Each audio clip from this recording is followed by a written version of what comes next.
100살 인생의 가장 중요한 건 건강이에요. 지난 강의 때는 100살이신데 오동나무 심는 이봉주 선생님 말씀드렸습니다. 100살 인생의 가장 중요한 건 건강인 것 같아요.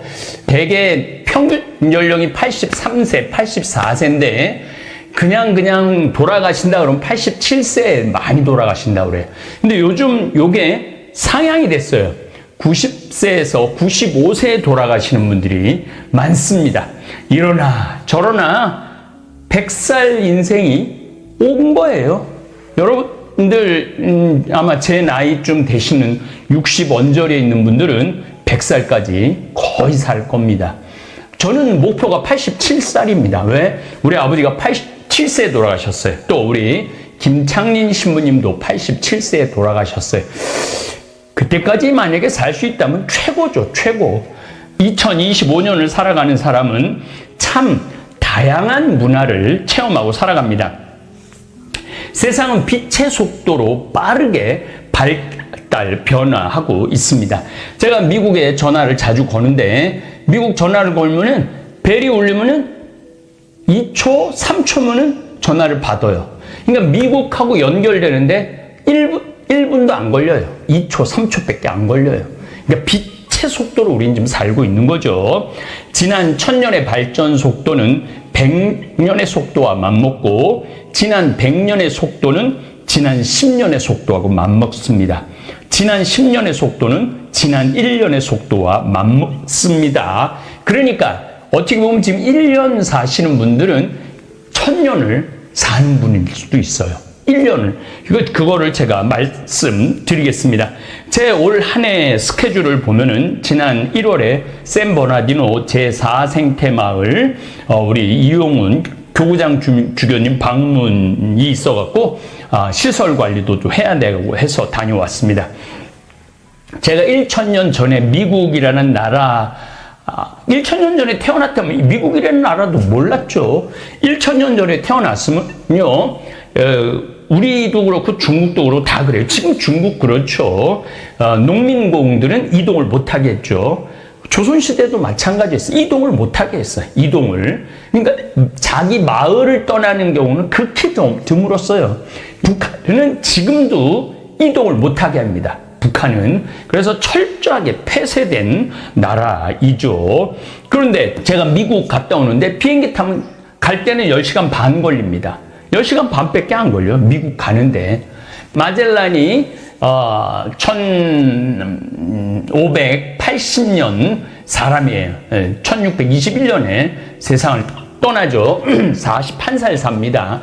전 세계를 한 바퀴 돌죠. 제가 칠레에 가고 마젤란 해협에도 가봤어요. 그거 통과하는 데가 굉장히 좁은 해협인데 어쨌든 이 지구를 한 바퀴 도는 사람이에요. 한 번은 유럽에서 꼭 인도양으로 필리핀까지 오고 마지막에는 대서양하고 태평양을 돌아서 필리핀에서 죽습니다.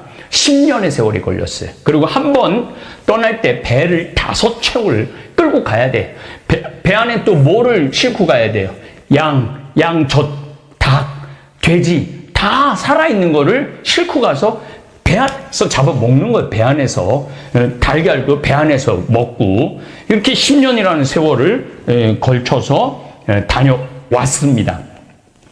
그리고 이제 지난번에는 제5생태마을 제주도 지금 순례자의 집을 이제 짓기 시작을 합니다. 그래서 거기 갔다 오는데 뭐 조선시대 만약에 갔으면은 배 타 걸어가는데 3달. 먼저 목포까지, 목포에서 또 배 타고 추적 또 중간에 들르고 뭐 들러서 또 한 6개월 정도 걸린다고 그래요. 근데 뭐 50분이면 가요. 50분이면은 갔다 왔다 하는데 또 1년 세월 걸린 거죠. 뭐 미국 갔다 오는데 10년 세월 걸리고 또 이제 4월 달에 제가 좀 딸꾹질이 좀 나오고 있어요. 4월 달에 또 미국에 또 갑니다. 순회 강연이 있어서 이번엔 꽤 많이 돌아요. 꽤 많이 도니까 그것도 미국 갔다 오는데 또 한 10년의 세월이 아마 필요하지 않았을까. 10년, 15년. 그리고 이제 6월 달에는 잠비아를 갑니다. 잠비아를 2달 한 10일 정도 잠비아를 가는데 생각을 해봐요.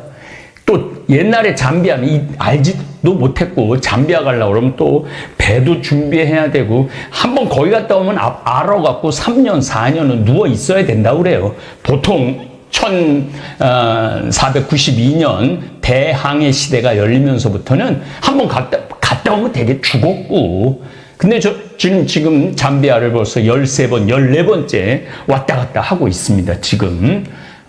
그리고 또 한 20, 30년의 세월을 또 보냈지 않았는가 그런 생각이 듭니다.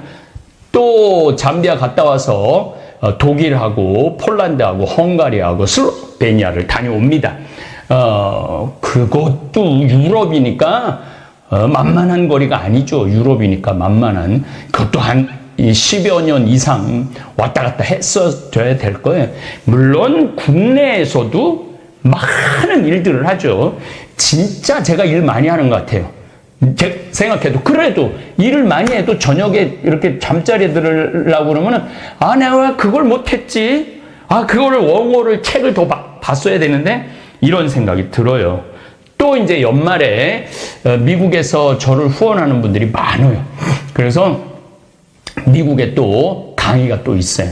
그러니까 저는 2025년 한 해를 살아도 거의 500년 전의 스케줄이었다면은 거의 100년을 사는 거, 100년을. 100년을 살고 제가 지구를 몇 바퀴 돌았나 마일리지하고 다 계산을 해봤어요. 30바퀴를 넘게 돌았어요. 온전히 도는 거, 한 바퀴, 지구 한 바퀴 도는데 5만 킬로 정도 되거든요. 지구 둘레가 5만 킬로미터 됩니다. 그런데 제 마일리지가 100만 마일리지가 두 개 다 넘었어요. 그러니까 아시아나 대한항공, 물론 또 다른 외국 그 마일리지도 굉장히 많이 있죠. 30바퀴를 넘게 지구를 돌았더라고요. 60인생을 살면서 많이 돌아다니고 많이 보고, 그러니까 1년에 거의 100년치를 사니까 제가 지금 60이니까 87세를 기준으로 한다면은 27년을 사는 게 아니라 2700년을 더 사는 거죠. 2700년. 또 5월 달에 최영업 신부님 첫 사목지 차쿠를 갔다 올 겁니다. 신부님은 압록강을 통해서 마카오로 유학 가셨고 겨울에 또 귀국한 10년 만에 11년 만에 한국으로 귀국을 하시죠. 조선으로. 그래서 이렇게 이 한 해를 이렇게 보내다 보니까 거의 이제 앞으로 2700년을 더 사는, 건강하게 산다면, 조건이 있어요. 건강하게 산다면 2700년을 더 사는 꼴이 되는 거죠. 그래서 저는 이 소중한 한 번밖에 없는 이 인생을 어떻게 정말 잘 살아야 되는가? 그러니까 제가 창세기부터 출애굽기, 탈출기, 민수기, 신명기, 레위기 이거 공부하면서 여러분들하고 공부를 굉장히 많이 했죠. 요것만 이 모세 오경만 공부를 해도 아마 굉장히 지식이 넓어질 겁니다. 또 뭐 중국의 이해, 일본의 이해, 미국의 이해, 한국의 이해도 여러 분야로 강의를 여러분들에게 드렸습니다. 그러니까 지금 60대신 분들 제2의 인생을 산다고 그러잖아요. 남은 인생을 잘 살기 위해서는 지나온 또 한 4, 5천 년 전의 역사를 잘 알아야 돼요. 그러면은 남은 시간, 나는 이제 얼마 못 살 거야. 뭐 10년, 15년. 그건 너무너무 불행한 것 같아. 10년 남아있는 분들은 난 앞으로 1000년은 더 살 거야. 그러니까 마음에 초조할 때 죽음이 두려울 것도 하나도 없죠. 그러나 문제는 내가 병원을 들락날락 하기 시작하고 병원에 누워있기 시작한다. 이러면은요, 100년을 누워있는 거예요. 10년 누워있는 게 1000년을 누워있는 꼴이 되기도 합니다. 그러니까 여러분들 열심히 운동을 해야 돼요. 저하고 한발 들기 운동 열심히 하셔야 됩니다. 그리고 청국장가루 열심히 먹어야 돼. 그리고 가능한 한 건강한 먹을거리를 드셔야 돼. 왜 울어? 여러분들, 할아버지 98, 조병만 할아버지 할머니 89, 강계열 할머니. 여러분들, 89, 89살에 눈 오면 눈싸움하고 놀고, 그렇잖아요. 낙엽 떨어지면 낙엽 가지고 놀고, 꽃 피면 꽃 꽂아서 머리에 꺾어주고, 근데 냉이 씻을 때 물에 물장구 치고 놀고. 여러분들 89살, 98살에 그렇게 산다는 건요, 늘 내가 강의 때 말하는 대로 사는 분이에요. 얼마나 행복해요. 저는 그 두 분의 이렇게 사는 모습을 보면서 참 보기 좋더라고요. 저렇게 마지막에 아름답고 경치 좋은 데서 자식들하고 안 살고 그 부부가 같이 그렇게 한복 꼭 같은 색깔 입고 얼마나 좋아요. 100살까지 그렇게만 살 수 있다면 여러분들 그건 대복을 탄 거예요. 저는요 중간에 무슨 장면이 나오느냐 하면은 이 할머니 생일날 자식들이 와서 밥을 먹다가 싸워요. 싸우는 거 보셨죠? 네. 뭐 네가 한번 아버지 아팠을 때 병원에 모시고 갔냐, 전화라도 한번 했냐. 그 싸우는 걸 보면서 많은 사람들은 가슴 아프게 생각을 하는데 전 전혀 그렇게 이건 여러분들 모두의 일이에요. 앞으로 대한민국의 모든 집에서 일어날 일이에요. 그러나 나는 그 자식들 100번 이해가 돼요. 100번 그 자식들 이해가 돼요. 여러분들 생각을 해보세요. 98이면 아들이 68살이야. 아들이 68살이면은 자기도 힘들어. 자기도 70에 들어섰는데 98살 먹은 아버지 언제 챙겨요? 98 먹은 아버지. 여러분들 생각을 해봐요. 예, 여러분들 딸이 하나 있는데 40살까지 시집도 안 가고 80 다 된 내 옆에 붙어 살아. 그럼 그 딸 이뻐요, 미워요? 그리고 그냥 돈이라도 벌어오면 좋은데 돈도 안 벌어와. 돈도 안 벌어오고 계속. 그리고 이런 우리나라 캥거루족이 몇 명이냐면은 100만 명이래요. 그러니까 어머니가 70, 80이 다 됐는데도 그 어머니 등골에 붙어서 빼먹는 거야. 자긴 돈도 안 벌고. 여러분들 그런 딸들이 자기가 독립하지 않고 계속 부모 힘들게 하면 그 딸 밉잖아요. 그럼 입장을 바꿔놓고 생각해보자 이거야. 내 나이가 60이 됐는데 아버지가 100살 되도록 안 죽고 계속 내 등에 붙어 살면은 60 먹은 자식은 힘들 것 같아요? 안 힘들 것 같아요? 똑같은 입장이에요. 계산상 안 맞는다는, 계산상. 자식을 20년 키웠으면 20년만 얻어 먹어야지. 근데 이제는 20년 키우고 40년, 50년, 60년 얻어 먹는다니까요. 지금 50살 되신 분들은 110살까지 산다고 말씀드렸죠? 그러면은 지금 50살 된 분들 110살까지 살면은요, 60살서부터 자식 기대고 산다면은요, 몇 년 얻어먹는 거야? 50년 얻어먹는, 50년. 지금 40살들은요, 120살까지 사는 거야. 그럼 60살서부터 자식 기대서 얻어먹고 산다면은요, 60년 얻어먹는 거야. 20년 기껏 키우고 난 다음에 60년 얻어먹는 게 말이 돼요? 그러니까 이제는 자식하고 산다는 거는 자식이 늙어서 나를 책임진다는 건 상상도 하지 말라는 거예요. 누가 책임져야 돼? 내 인생은? 내가 책임지는 수밖에 없어요. 아니, 제가 늘 드리는 말씀이지만은 저는 고등학교 3학년 때까지 어머니 아버지가 저를 키웠어요. 저는 우리 집 막내로서 정말 사랑 많이 받고 자랐어요. 그 신학교 들어가니까 누가 날 키워줬어? 교회가 날 키워줬어. 신학교, 교회가. 신부되고 보니까 너무 고마워. 그래서 20년 동안 나 키워준 어머니 아버지한테 은혜를 갚으리라. 내가 받은 만큼은 돌려주리라. 그래갖고 내가 신부 돼갖고 첫 사목활동비 받았을 때 45만 원인가 받았어요. 그 24년 전에요. 어머니 25,000원, 아버지 25,000원 용돈 드렸다니까요. 그렇게 20년 동안 한 달도 안 빠지고 용돈 드렸어요. 4년 전에 끝났어. 4년 전에 계산 끝났어요. 그런데도 어머니 아버지가 갈 생각을 안 하네. 아버지 85, 어머니 83인데 너무 정정하신 거예요. 근데 저는 괜찮아요. 왜냐하면 여러분들, 저는 사실은 어머니 아버지를 전 참 많이 사랑해요. 이제는요, 자식이 효도로 부모를 모시는 시대는 끝났어요. 자식이 부모를 얼마나 사랑하느냐가 결정적이에요. 너무 사랑하면 보고 싶잖아. 자꾸 같이 있고 싶고. 사랑은 그거 아니에요? 보고 싶고 같이 있고 싶고. 그러니까 아버지가 85이 돼도 어머니가 83이 돼도 항상 머릿속에는 시간만 되면 아버지 어머니 보러 가고 싶다, 이 생각을 좀 갖고 있어요. 이건 효도의 차원이 아니에요. 사랑의 차원이지. 그러니까 나는 또 어머니 아버지가 살아있는 게 좋아. 왜냐하면 어머니 아버지 죽으면 아무도 없잖아요. 마누라가 있어, 자식이 있어, 누가 있어. 어머니 아버지 죽으면 끝인데. 그래서 내가 어머니 아버지한테 꼭 하는 말이 있어요. 올해도 가서 말씀드렸어요. 어머니 아버지, 내가 70에 은퇴하니까 앞으로 딱 20년만 더 살아라. 그럼 아버지 105, 어머니 103이야.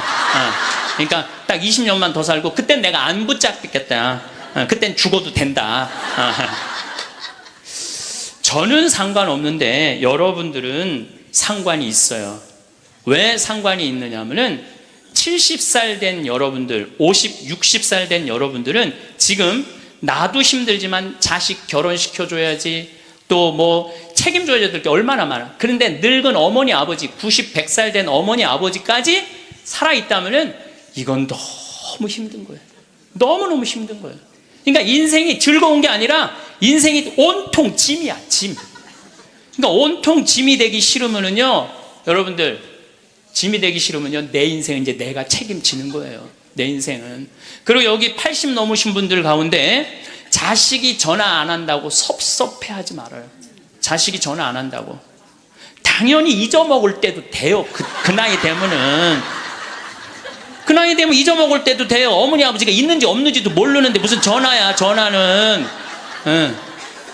그리고 정 목소리 듣고 싶으면 본인이 하세요. 전화기 째려보고 있지 말고.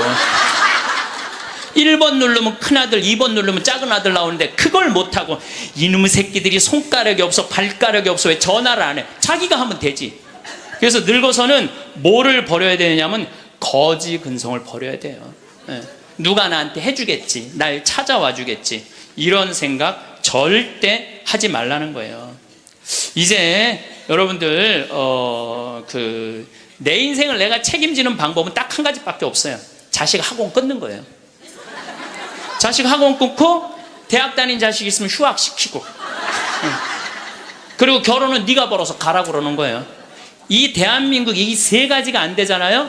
그럼 모두가 불행할 수밖에 없어요. 근데 우리나라 애들이 지금 얼마나 허약하냐 하면, 우리 생태마을은 참 일이, 봄 1년 내내 일이 너무너무 많아요. 그래서 사람이 많이 필요해요. 사람이 많이 필요하고 내가 고등학교 졸업생들 많이 뽑았어요. 근데 10명 중에 9명은 가요. 일주일도 일을 못하고. 10명 중에 9명이 왜 일주일도 못하고 가는 줄 알아요? 초등학교, 중고등학교 24시간 책상에만 앉아 있었던 애들이야. 책상에만. 그러니까 끈질기게 노동을 하는 걸 배워본 적이 없어. 여러분들, 유럽 아이들, 미국 아이들은요, 이 스포츠를 너무너무 중요하게 여겨요.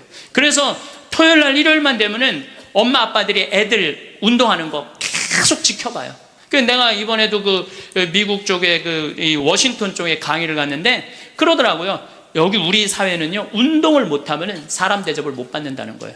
자기 아들 지금 럭비를 시킨대. 우리나라 럭비를 시키는데 초등학교 6학년 애야. 너무너무 럭비를 잘한다는 거예요. 그러니까 그 럭비 데리고 다니는 게 일이야. 그러니까 걔네들은 기본 끈기가 있는 거야. 운동을 하니까. 근데 우리나라 애들은 운동이 어디 있어? 국어, 영어, 수학 외우느냐고 그냥 대학교 때까지 책상에 앉아 있는 거야. 이런 애들이 생태마을에 와서 아침 9시부터 저녁 6시까지 일을 해봐요. 못 견뎌요.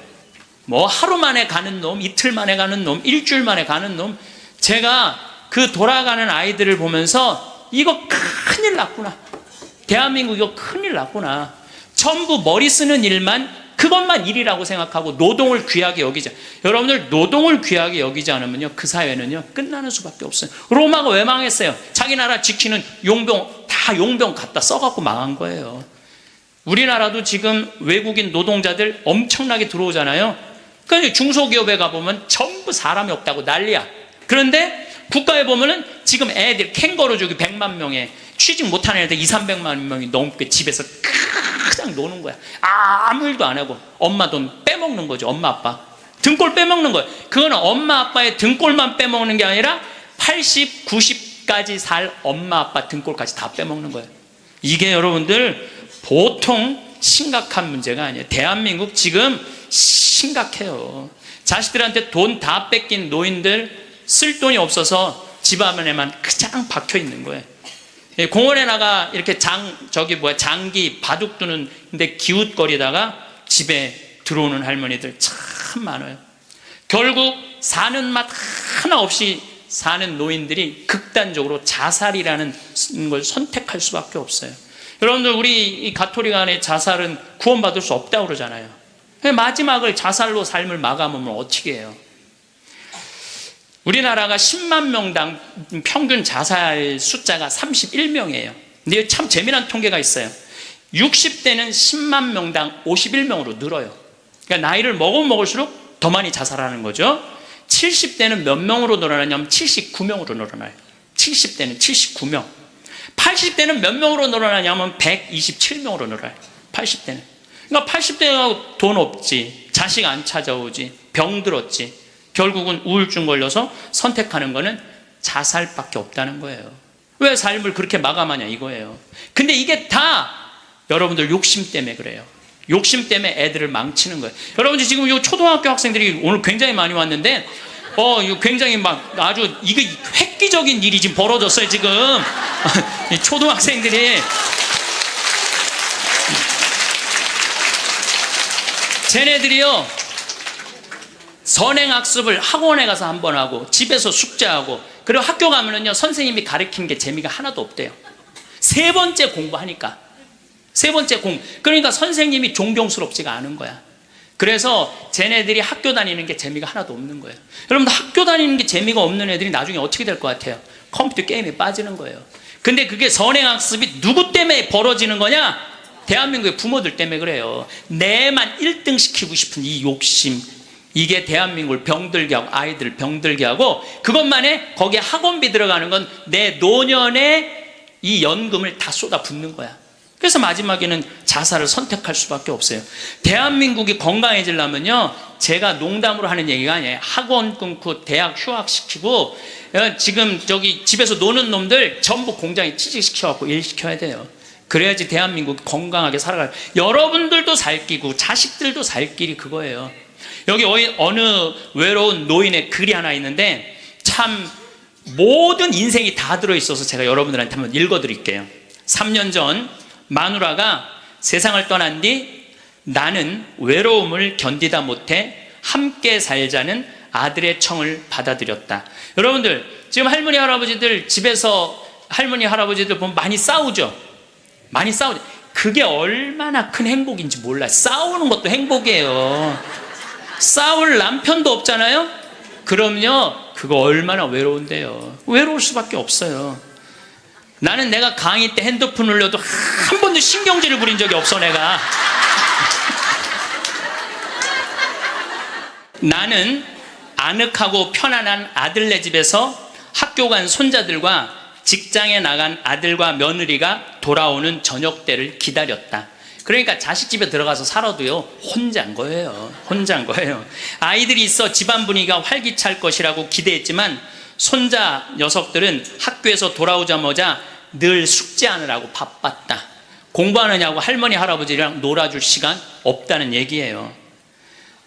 하루에 한 번 저녁 시간에 온 식구가 모였는데 식사 분위기는 대체로 딱딱했다. 가끔 어린 손자가 학교에서 일어난 일을 얘기하며 깔깔대면 제 어미가 할아버지 앞에서 떠들면 못 써 하고 야단을 쳤다. 사실 나는 녀석들이 짓거리는 일이 즐거웠는데 말이다. 차를 마실 때라도 두런두런 이야기를 나누면 좋으련만 아들이 아버님 늦었습니다, 이제 그만 주무시지요 하고 말하면 나는 잠이 오지 않아도 내 방에 가야 했다. 감옥이죠, 감옥. 바깥에 나가고 혼자 있을 수도 없고 자식하고 산다고 행복한 게 아니라니까요. 그러던 어느 날 이웃 노인 몇 사람과 오래간만에 즐겁게 마작을 하다가 시간 가는 줄 몰랐다. 그러다 저녁에 퇴근한 며느리에게 그 노인들 식사를 같이 부탁했는데 며느리가 진수성찬을 차려 올렸다. 그런데 이튿날 아침이었다. 아들이 미리 말도 없이 손님을 청하면 어떡하냐면서 앞으로 그러지 마세요라고 말했다. 언젠가부터 나는 자주 배가 고팠다. 금방 밥을 먹어도 또 배가 고팠는데 냉장고에 내가 먹을 만한 간식이 없었다. 그래서 나는 매일 늙은 행상한테서 만두를 3상자씩 사 먹었다. 그 뒤로는 뱃속이 편안했고 하루 종일 목소리를 쓰지 않는 나로서는 만두 장수와 이야기 나누는 일도 즐거웠다. 여러분들 늙으면은요, 이 만두 장사랑 얘기 나누는 것도 즐거워. 나하고 누가 말만 해줘도. 그래서 우리 생태마을에 전화해갖고 할머니들요, 무지하게 통화 오래 하는 말이 많아요. 어느 날 만두 장수는 내게 줄 거스름돈이 모자라 나중에 며느리를 통해서 돈을 건네주었는데, 며느리는 아버님이 이렇게 직접 사다 드시면 사람들이 우리가 아버님을 잘 돌보지 않는다고 생각할 거예요 라고 말했다. 그렇게 2년이 흘렀다. 갈증이 나고 자주 오줌이 마려운 증세가 더 심해져 병원에 갔더니 당뇨병이라고 했다. 아들은 너무 많이 드셔서 그 병에 걸린 겁니다 라고 말했다. 며칠 뒤 내 몸은 회복됐지만 마음은 뒤숭숭했다. 그러다 문득 마누라 장례식 때 보고 여태 만나지 못한 친구가 생각났다. 그때 친구는 장례식장에서 양로원 생활이 즐겁다고 했다. 같은 연배의 늙은이들과 산책도 하고 요리도 하고 밤 늦게까지 얘기도 나눈다며 만족한 표정을 지었다. 내가 들어갈 방도 있냐고 묻자 친구는 자네는 아들과 더불어 만년을 편안히 즐기게 라고 말했다. 여러분들 늙어서요, 늙은 친구들하고 어울려서 노는 게 행복할 것 같아요? 나 쳐다보지도 않는 아들하고 사는 게 행복할 것 같아요? 여러분들 여기 지금 늙은 친구들하고 오신 분들 많죠? 네. 아들이 여기 와서 놀아줄 수 있어요? 못 놀아줘요? 못 놀아줘요. 그러니까 이 생각을 바꿔야 된다는 거예요. 그냥 돈을 꾸리고 아껴서 그 옆에 있는 소중한 친구하고 밥 한번 사 먹을 생각 안 하고 자식 뒷돈 대줄 생각만. 그 정신 나간 엄마 아빠들이라는 거예요. 그러면 나는 그 친구의 말에 공감했지만 이미 3년을 편안하게 보냈으니 그것으로 족하지 않는가. 나는 자리에서 일어나 주섬주섬 짐을 꾸렸다. 옛 친구들이 있는 곳으로 가기 위해. 제가 가끔 삼성 노블 카운티 또 유무상통 마을, 그야말로 돈이 있는 할머니 할아버지들 노인 요양시설에 가서 강의를 해요. 그분들 참 멋지게 살더라고요. 해주는 밥 딱딱 먹고 수영장 있고 삼성 노블 카운티는 골프 클럽도 있더라고. 같이 골프도 치고 다니고. 여러분들 다 하실 수 있어요. 뭐만 하면 학원만 끊으면 욕심만 버리면 여러분들 다 하실 수 있어요. 대한민국은요 지금 얼마든지 행복하게 살 수 있는 길이 있는데 이놈의 욕심이 지금 대한민국을 막고 있는 거예요. 그래서 늙어서 행복하게 살기 위해서는 첫 번째, 무조건 집을 나가라. 나이 먹어서 외롭지 않게 사는 방법은 일단 해만 뜨면 집을 나가야 돼요. 그리고 70, 80 넘어가고 집에 있는 게 아니에요. 일단 나가주는 게 예의라니까. 그냥 70, 80 넘어가고 그냥 하루 종일 그리고 앉아있으면요 며느리들 힘들어요. 며느리들만 힘들게 아니라 여러분들도 심심해서 죽는다는 거예요. 혼자 있는 고독이라는 게 참 무서워요. 우리나라 독거노인 숫자가 125만 명이나 돼요. 어떤 모양으로든 함께하는 방법을 찾아야 돼요. 가끔 1박 2일씩 사라져 주는 것도 예의야. 그래서 우리 생태마을에 오는 것도 예의예요, 예의. 저는 우리 생태마을에 봄만 되면은 할머니 4분, 5분이요 어울려서 생태마을에 오셔서 월요일부터 금요일까지 쉬고 가요. 월요일부터 금요일까지 쉬어봤자 13만 원밖에 안 돼요. 아니 여러분들 일주일 동안 내 손으로 밥 안 하고 먹여주지, 재워주지, 찜질방 있지, 산책로 있지, 미사 있지, 강의 있지. 1년에 한두 번 13만 원 위해서 나를 못 써요? 근데 그 할머니들이 이제 몇 년을 오는데 그 할머니 나한테 이구동성을 하는 얘기가 있어요. 신부님 말대로 집 잡혀서 이렇게 내가 쓰다 보니까 인생이 너무 즐겁다는 거야. 인생이 너무 즐겁다는 거야. 집 잡혀서 쓰다 보니까 인생이 너무너무 즐겁다는 거. 사는 게 너무 행복하다고 그래요. 요즘 우리 어머니 친구들이 매일 모여서 우리 집에서 먹고 막 춤도 춘대요. 음악 틀어놓고 춤도 추고. 예. 그리고 또 뭐예요? 니마 그 강을 건너지 마오도 가서 보고 국제시장도 가서 보고 왔는데 평생 영화 안 보러 가시던 분인데 요즘 보러 다녀요. 83 돼 갖고. 근데 어머니가 하시는 말씀이 이제 사는 게 재밌대. 쓰니까 재밌는 거 쓰니까. 여러분들 국제시장에 유일한 내 귀에 들어오는 단어가 딱 하나 있어요. 이 한덕수라는 친구가 함흥 일사후퇴에서 오잖아요. 네가 장남이니까 네 책임져지라고. 그러니까 이제 자기가 대학도 못 들어가고 파독 광부가 되죠. 그런데 다시 돌아와요. 해양대학에 합격을 해요. 돌아와서. 근데 베트남 또 참전을 가요. 동생하고 꽃분이네 가게 그거 구한다고. 근데 그 부인이 한마디 해요. 당신 왜 가족을 위해서만 사느냐고. 당신을 위해서도 살으라고. 당신을 위해서도 살으라고. 그런데도 이 사람은 끝까지 가족을 위해서 마지막까지 살죠. 그 여의도에서 막순이라고 함흥에서 놓친 그 이제 미국에 이제 입양돼 갖고 정말 눈물 콧물 다 빼죠. 근데 저는 이런 생각이 들어요. 대한민국에 지금 70, 80대 되신 분들이 이 나라 일으켜 세운 거예요. 이 나라 일으켜 세우고 고생이란 고생은 다 하고. 그럼 이제 호강할 때도 됐는데 아직도 뭐가 몸에 뱉냐면 나 같은 게 무슨 호강이야. 이런 생각을 하는 분들이 너무 많아요. 그래서 여러분들 제발 집을 나가세요. 집을 무조건 나가야 돼요. 집을 나가야지 집안에 있으면 안 돼. 그래서 월요일 날은 경복궁 쉬죠. 화요일 날은 경복궁, 수요일 날은 덕수궁, 목요일 날은 창덕궁, 금요일 날은 국립박물관, 토요일 날은 온양온천, 전철 공짜냐. 온양온천 갔다 오고, 일요일 날은 춘천 갔다 오고. 그렇게 계속 돌아다니는 거예요. 계속. 돈 하나도 안 들어요. 다 무료 입장이야. 다 무료 입장. 내가 말하는 데는 다 무료 입장이야. 그렇게 계속 돌아다니다 보면은요, 죽을 때 어떻게 죽는다고? 지쳐서 죽는다니까. 지쳐서. 죽을 때 지쳐서 죽어야 돼. 미국에서는 할머니, 할아버지들 사진을 찍어놔요. 사진을 찍어놓고 3개월 동안 뭐를 시키느냐 하면은 3개월 동안 뭐를 시키느냐 하면은 운동을 시켜요. 헬스도 하게 하고, 그 다음에 파티도 하게 하고, 럭비도 하게 하고. 그렇게 3개월 동안, 그 3개월 후에 다시 사진을 찍어요. 그랬더니 3개월 전에 찍은 사진보다 3개월 후에 찍은 사진이 훨씬 젊게 보이더라 이거예요. 사람은요, 어떤 마음을 가지고 사느냐에 따라서 생김새도 달라진다는 거예요. 나는 늙었어. 난 이제 죽을 거야. 죽을 날만 계속 기다리고 있잖아요. 그러면 그냥 죽는 거예요. 우리나라 의사 선생님들이 100살 넘은 분들한테 문의를 했어요. 손수건 있어요. 걱정하지 마세요. 여러분들이 너무 많아갖고 지금 더워서. 또 강원도는 오늘 영하 17도예요. 영하 17도라 내복을 입고 왔더니 우리는 내복을 안 입으면은 추워서 못 살아요. 어쨌거나 100살 넘은 분들한테 물어봤어요. 이렇게 100살까지 어떻게 건강하게 사느냐고.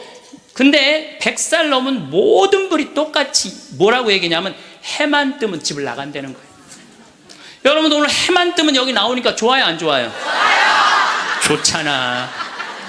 천주교가 얼마나 할 일이 많아요. 그래서 여러분들 나는 성당 다니는 거 나이 먹어서 참 좋다고 생각해. 성당 다니는 거. 성당 갈 때까지 걸어가요, 안 걸어가요? 올 때 걸어오고. 그리고 또 우리 천주교가 미사 참여할 때 그냥 놔둬요. 일어나라, 앉아라, 들어와라, 나가라. 얼마나 많이 시켜, 미사 때마다. 그리고 여러분들 나이 먹어서요, 이렇게 많은 사람들 속에 어우러져 있으면요, 자기가 의식이 젊어진대요. 그래서 뭐가 안 걸리냐면 치매가 안 걸리는 거예요. 치매가. 그래서 레조하는 할머니들이 되게 자다가 돌아가신대. 많이 끝까지 활동하다가 지쳐서 죽는 거예요. 지쳐서. 레조하는 할머니들이. 끝까지 활동하다가 지쳐서 죽는 거, 지쳐서. 예. 그러니까 여러분들 성당 다니는 거 참 좋은 거예요. 그리고 제가 권하는 거는 무기력증에 빠지지 않기 위해서 가장 중요한 거 운동하는 거예요. 헬스 자전거 타는 거. 헬스 자전거 꼭 타세요. 허벅지에 근육이 풀리잖아요. 그때부터 누워서 똥오줌 싸는 거예요. 여러분들 누워서 똥오줌 싸는 사람들 많이 보셨어요? 아마 내가 제일 많이 봤을 거야. 누워서 똥오줌. 왜냐면 환자 봉송체 나가니까. 그러면요 한 5년 10년 누워서 똥오줌 싸는 집에 들어가잖아요. 온 집안에 냄새가 배 있어요. 온 집안에. 그러니 그 집이 기쁨이 있겠어요, 없겠어요? 본인만 삶의 질이 떨어지는 게 아니라 그 가족 전체가 삶의 질이 떨어지는 거예요.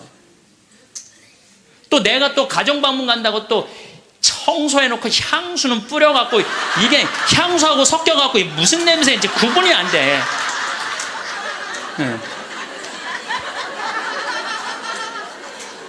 여러분들 나이 먹어갖고 미국은요, 제가 이게 여러 번 봤어요. 미국은요 90살이 넘어서 다리가 풀려갖고 거동을 못하는 분들한테 의사가 약 처방 안 해요. 뭘 처방하냐면 헬스장 가라고 그래요. 헬스장. 왜냐하면 몸에 근육이 있으면요 잠도 잘 와요. 몸에 근육이 있으면 잠도 잘 오고, 또 몸에 근육이 있으면 누워서 똥오줌 안 싼다는 거예요. 그래서 어떤 할아버지는 헬스를 하면서부터 어깨가 넓어져갖고 양복을 다시 맞추고 춤도 추고 그런다는 거예요. 또 나이 먹어갖고 좋은 건 춤추는 거예요. 이게 나이 먹어갖고 춤처럼 좋은 게 없다는 거예요. 가장 자연스러운 운동 중에 하나가 춤이라는 거예요. 그래서 요새 노인복지관에서 춤 프로그램이 참 많잖아요. 가서 춤만 추세요. 또 눈이 맞아갖고 막 뭐 결혼을 하느니 마느니.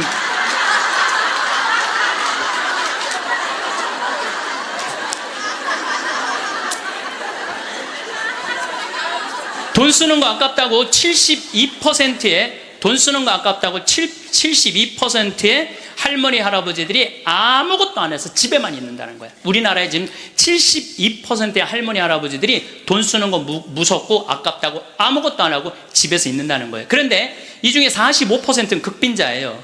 극빈자라고 그러는 거는 정말 어려운 분들이, 우리나라 OECD 국가 중에 노인 가장 가난한 나라가 우리나라예요. 이것도 참 슬픈 일이에요. 왜냐하면 우리나라가 정말 잘 사는 나라거든요. 여러분들 우리나라 잘 사는 나라인지 모르세요? 알죠? 잘 살아요. 이번에도 뭐 1조 1000억 달러를 달성하고 무역 흑자 500억 달러가 넘는 나라예요. 그런데 노인들은 OECD 국가 중에 가장 가난해. 이게 참 슬픈 일이에요. 근데 어쨌든 45%는 정말 쓸 돈이 없는 할머니 할아버지들이에요. 그런데 나머지 27%는 돈 쓰는 게 아까워서 못 쓰는 분들이에요. 27%는 여러분들이 여가 활동도 하지 않고 27%의 할머니들 아무것도 안 하면 이 할머니들이 뭐 하는 거냐면 나중에 누워서 똥오줌 싸는 거예요. 여러분들 이 돈 간병인 병원비로 다 씁니다. 안 쓰는 거. 한국인이 평생 살면서 남성이 의료비로 얼마를 쓰냐면 7,400만 원을 쓴대요. 여성이 몇 퍼센트를 쓰냐면 8,700만 원을 쓴대. 여성이. 그러니까 여자들이 남자보다 1,300만 원을 더 쓰는 거예요.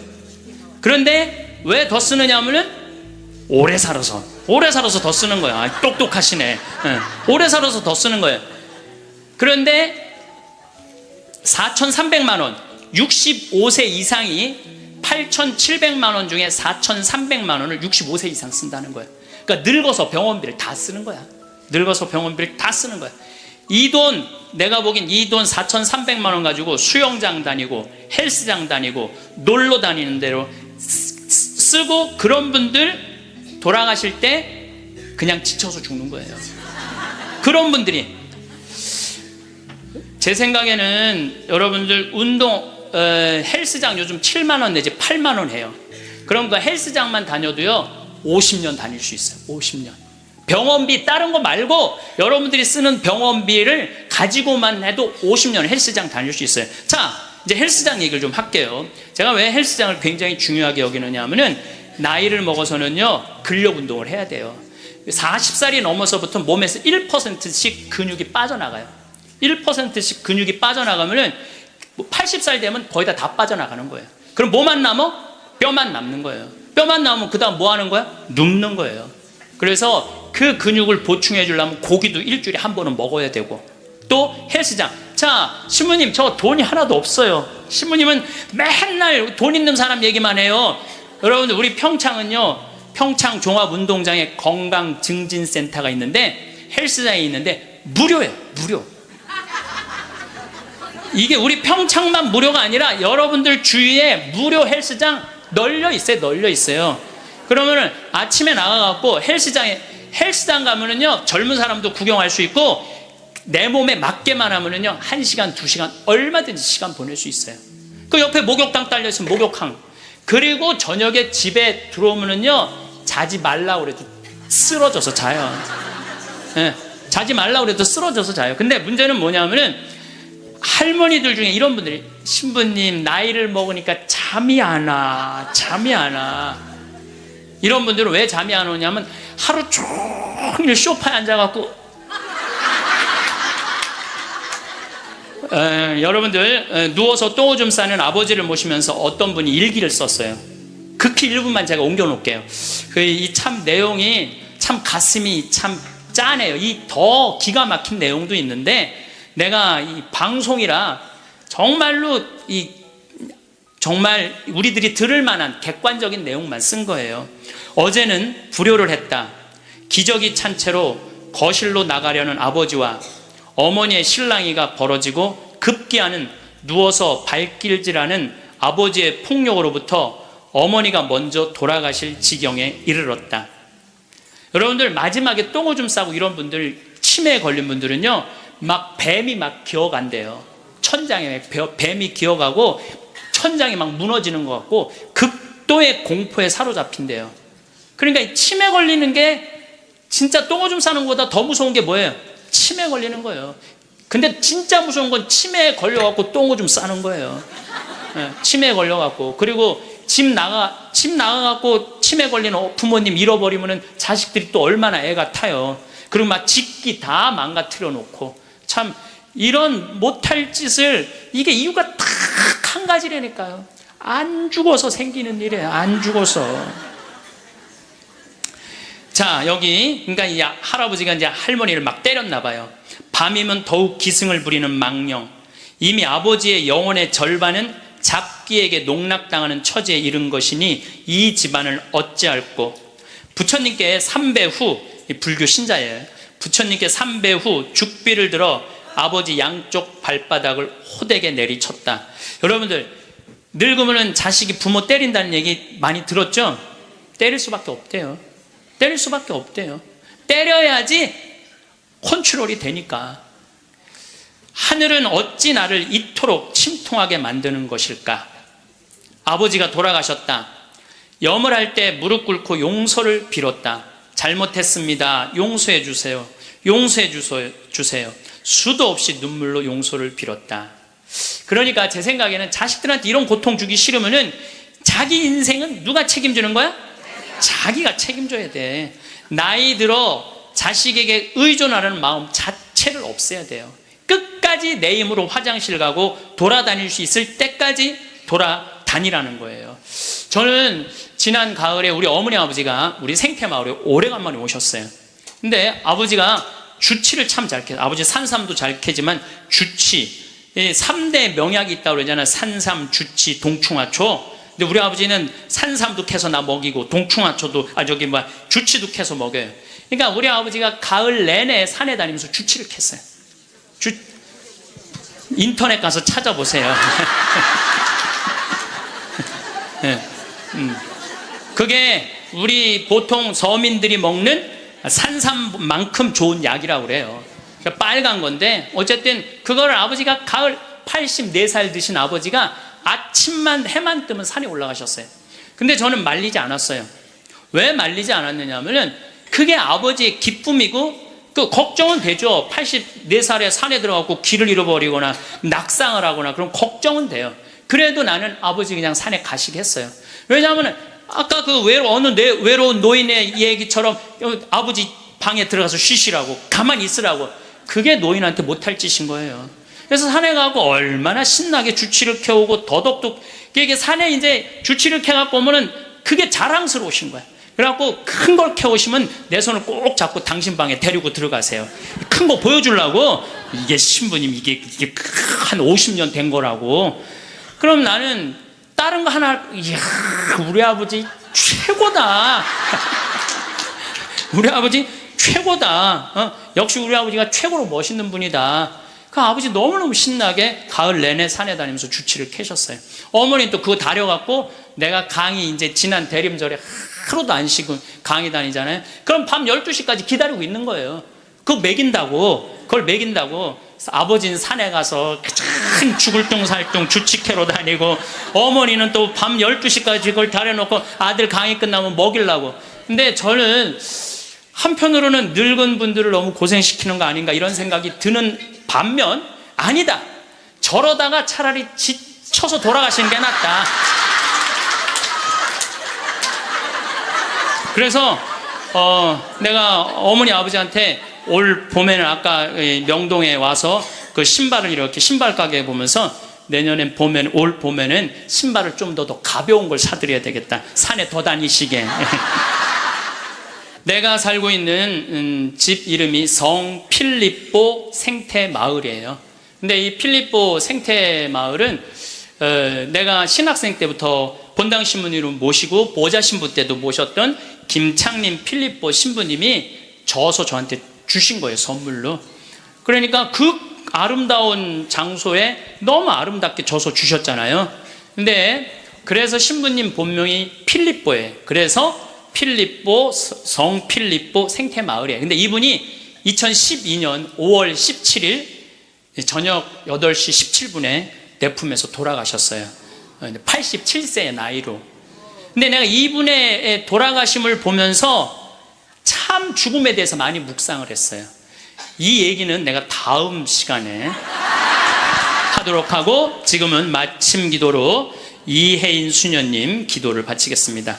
어느 노인의 고백이라는 기도입니다. 성부와 성자와 성령의 이름으로. 하루 종일 창밖을 내다보는 일이 나의 일과가 되었습니다. 누가 오지 않아도 창이 있어 고맙고, 하늘도 구름도 바람도 벗이 됩니다. 내 지나온 날들을 빨래처럼 꼭 짜서 햇살에 널어두고 봅니다. 바람 속에 펄럭이는 휘노애락이 어느새 노을빛으로 물들어 있네요. 이왕이면 외로움도 눈부시도록 가끔은 음악을 듣습니다.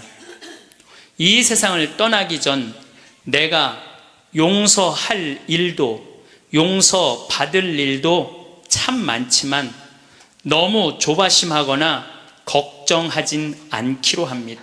성부와 성자와 성령의 이름으로. 참 예수님. 네, 반갑습니다. 저는 작년 12월 달에 제 인생에 특별한 일이 생겼습니다. 12월 첫 주에 할머니 한 분이 저한테 찾아오셔서 100억을 기증하셨어요. 네, 100억을 기증하셔서 첫 주에 와서 기증하신다고 그러더니 둘째 주에 기증을 그냥 교구청에 와서 주교님한테 하셨어요. 그냥. 어떤 할머니는 90살 먹은 할머니 한 분은 5년 전에 나한테 500억 기증한다는 할머니 한 분은 아직도 기증하지 않은 할머니 있어요. 예, 나중에 한다고. 예. 근데 이 할머니는 첫 주에 기증한다고 그러더니 둘째 기증을 하셨어요. 잠비아에 농업대학 세워달라고. 근데 이 할머니가 이 기증하게 된 게 제 생각에는 아주 드라마보다도 더 드라마틱해요. 이 할머니가 벌써 3년이 됐네요. 이제 3년 전에 강도 4명한테 납치를 당했대. 강도 4명한테 납치를 당해갖고 할머니 차에 이 할머니를 꽁꽁 묶어서 여행용 가방에 넣어서 차 트렁크에 넣은 거예요. 그리고 할머니 지갑에서 카드를 다 뺏어갖고 은행마다 다니면서 돈을 빼기 시작한 거예요. 은행마다 다니면서 이틀을 할머니를 끌고 다닌 거예요. 차 트렁크에 넣어놓고. 이 할머니는 트렁크에 이틀이 있으면서 나는 죽었다 이렇게 생각했대. 나는 죽었다.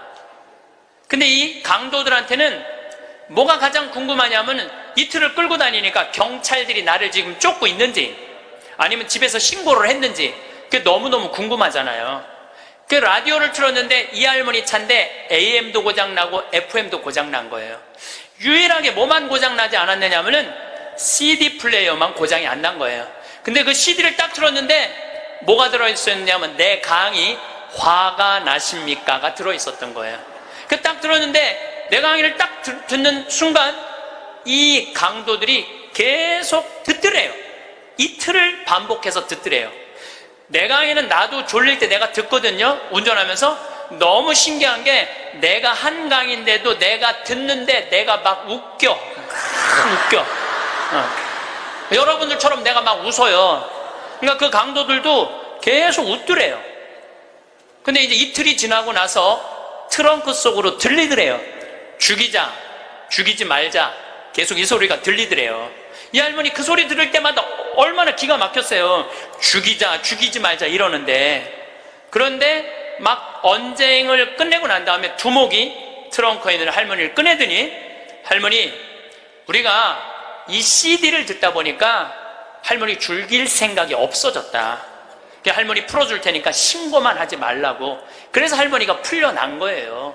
저는 내 강의를 어떤 분은 신부님 강의 너무 좋아갖고 녹음을 CD를 해갖고 1000개를 해갖고 1000개를 돌렸다는 분도 내가 만났어요. 근데 저는 지금도 공개적으로 얘기하지만 나는 내 CD에 대해서 지적 재산권 저는 요구하지 않아요. 10,000개를 복사해도 돌려도 돼. 선교용으로 얼마든지 쓰세요. 저는 그 할머니가 그 CD를 듣고 나한테 100억을 기증한 게 더 중요한 게 아니라 그 CD를 듣고 4명이 살인을 저지르지 않은 것에 대해서 훨씬 더 감사해요, 저는. 근데 이 할머니가 풀려나서 1년 동안 바깥 출입을 못했대요. 1년 동안 너무너무 무서워서. 안 그렇겠어요? 세상이 얼마나 무섭겠어요? 그런데 할아버지가 계속 할머니한테 그런 거, 당신은 신부님 때문에 살은 거라고. 이 할아버지는 작년에 돌아가셨어요. 87세, 올해 돌아가셨는데, 올해 폐암으로 돌아가셨는데, 이 할아버지가 계속 할머니한테 그랬대요. 당신은 신부님 때문에 살은 거라고. 이 할머니가 정신을 차리고 보니까 나 때문에 살은 거거든. 어느 성당에 강의를 들으러 왔는데 어떤 할머니가 쉬는 시간에 나한테 와서 인사를 어떻게 한 할머니가 있었느냐면은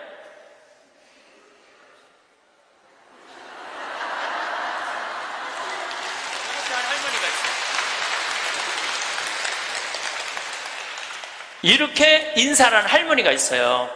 나는 그 할머니가 그때 그 할머니인지 몰랐어요. 그 할머니가. 근데 그날따라 내가 잠비아 얘기를 참 많이 했어요. 잠비아 얘기를. 그러니까 이 할머니가 그 강의를 들으면서 내가 만약에 죽었다면 그때 그 많은 재산이 하늘로 다 없어졌을 텐데 저 신부님 때문에 살아났으니까 저 신부님이 원하는 일을 내가 해드려야 되겠다. 그리고 100억을 할아버지 빌딩 50억, 할머니 빌딩 50억 2개를 다 해서 정리를 해갖고 교구청에 봉헌을 하신 거예요. 기가 막힌 거죠.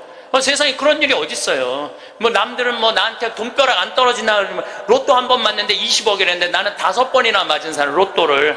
예. 물론 내 주머니에 들어오는 건 아니지만은. 그러니까 숙제가 생겼잖아요. 숙제가. 나는 느닷없이 그냥 할머니가 와갖고 잠비아에 농업대학 세우를. 난 농업대학 세워볼까? 그랬지 세우려고는 안 그랬거든요. 예, 세우려고는 안 그랬어요. 하고 나중에 거기다 농업대학 세워볼까? 이런 생각은 있었어요. 그래 어떻게? 할머니한테 내가 말씀드렸어요. 할머니, 귀양농업대학 세울 거라면 거기 가셔서 어디다가 세울지는 구경을 하고 와야 되지 않겠느냐? 내가 할머니한테 그랬어요. 그래서 잠비아에 이번 1월 달에 비행기 27시간을 타고 82살 된 할머니 손을 붙잡고 이번에 잠비아에 다녀왔어요. 예. 근데 여러분들, 잠비아가 얼마나 큰 나라냐면 우리나라, 남한보다 7배 반이 커요. 7배 반이. 그리고 전체가 평지야. 전체가 평지고 전체가 숲이야, 숲. 그러니까 우리는 아프리카 그러면 막 사막, 그 다음에 막 먼지, 거기는 그런 거 하나 없어요. 그냥 숲만 정리해서 씨만 뿌리면 농장이 되는 데예요. 얼마나 비옥한지 몰라요. 얼마나 비옥한지. 누가 비가 안 오신대. 내가 할머니 모시고 간 보름 내내 비가 왔구만. 그러니까 안 가보고는 모르는 거, 사람이. 안 가보고는. 그러니까 가서 봐야 돼, 가서. 그러니까 예수님이 오죽 답답했으면은 제자들이 저분이 진짜 맞아? 저분이 뭐 하느님의 어린 양이야? 뭐 어쩌고 저쩌고. 그러니까 예수님 뭐라고 그래요? 와서 보시오. 유식한 말로 come and see 그러잖아요. 와서 보시오. 할머니 손을 붙잡고 내가 잠비아를 갔어요. 잠비아를 갔는데 시장을 이제 만나러 가잖아요. 무프리라라는 시를 이제 찾아가서 이 할머니가 10 밀리언을 기증을 해서 내가 여기다 농업대학을 세우려고 그러니 땅을 좀 줘라. 시장님을 만나러 갔어요. 전날, 시장님 만나러 가기 전날 내가 그 프란치스코 전교 봉사의 수녀님 성당 있는 마당에서 하늘에 대고 기도했어요. 하느님, 내일 시장을 만나러 가는데 내가 땅을 얼마를 달라고 그럴까요? 그러니까 정말로 하늘에서 두 말도 안 하고 하느님께서 나한테 이렇게 말씀하시더라고요. 3,000헥타르 딱 그러더라고요.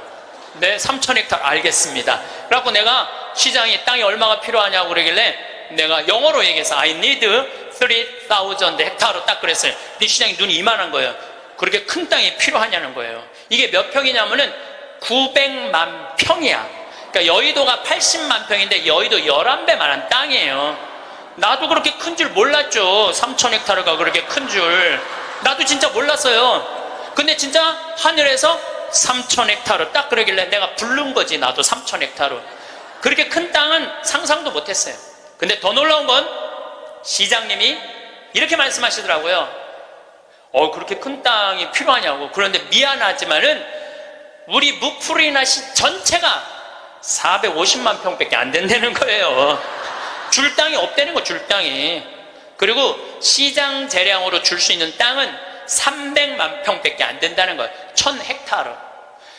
하느님은 나한테 900만 평 불렀는데 내가 300만 평만 받으면 이거 하느님 심부름을 잘 못하는 거 아니에요? 그래서 물어봤죠. 그러면 900만 평을 받으려면 어떻게 해야 되냐? 그랬더니 대통령을 만나야 돼. 대통령을 만나야지 대통령 사인이 나야지 그 땅을 줄 수가 있다는 거예요. 그럼 좋다. 내가 대통령을 만나겠다. 그래서 이번에 7월 22일 날, 1월 30일 날 갔다가 다시 7월 달에 잠비아를 또 갔어요. 7월 22일 날 대통령을 만났어요. 대통령을 만났는데 7월 22일은 참 특별한 날이에요. 내 생일날이에요. 생일날. 내 음력 생일날인데 7월 20일 날 만났는데 10시에 대통령을 만나기로 했는데 12시까지 대통령을 못 만났어요.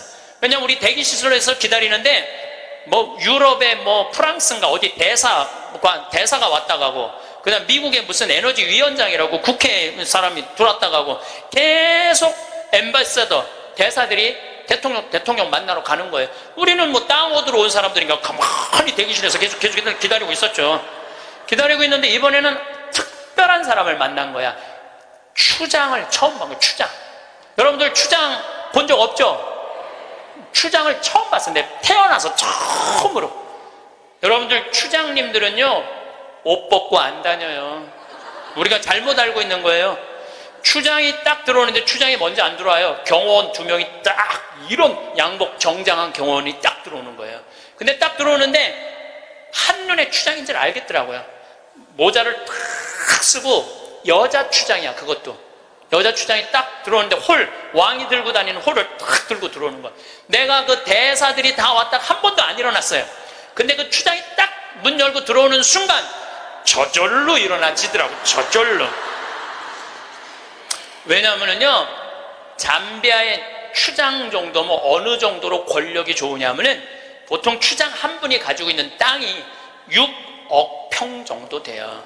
부산시가 1억 4천만 평이에요. 부산시가. 그러니까 서울보다 더 큰 땅을 갖고 있는 거예요. 추장 한 분이. 그러니까 잠비아에서 추장님한테 잘못 보이잖아요. 그냥 쫓겨나는 거예요. 근데 어떻게 안 일어나? 저절로 일어나지는 거죠.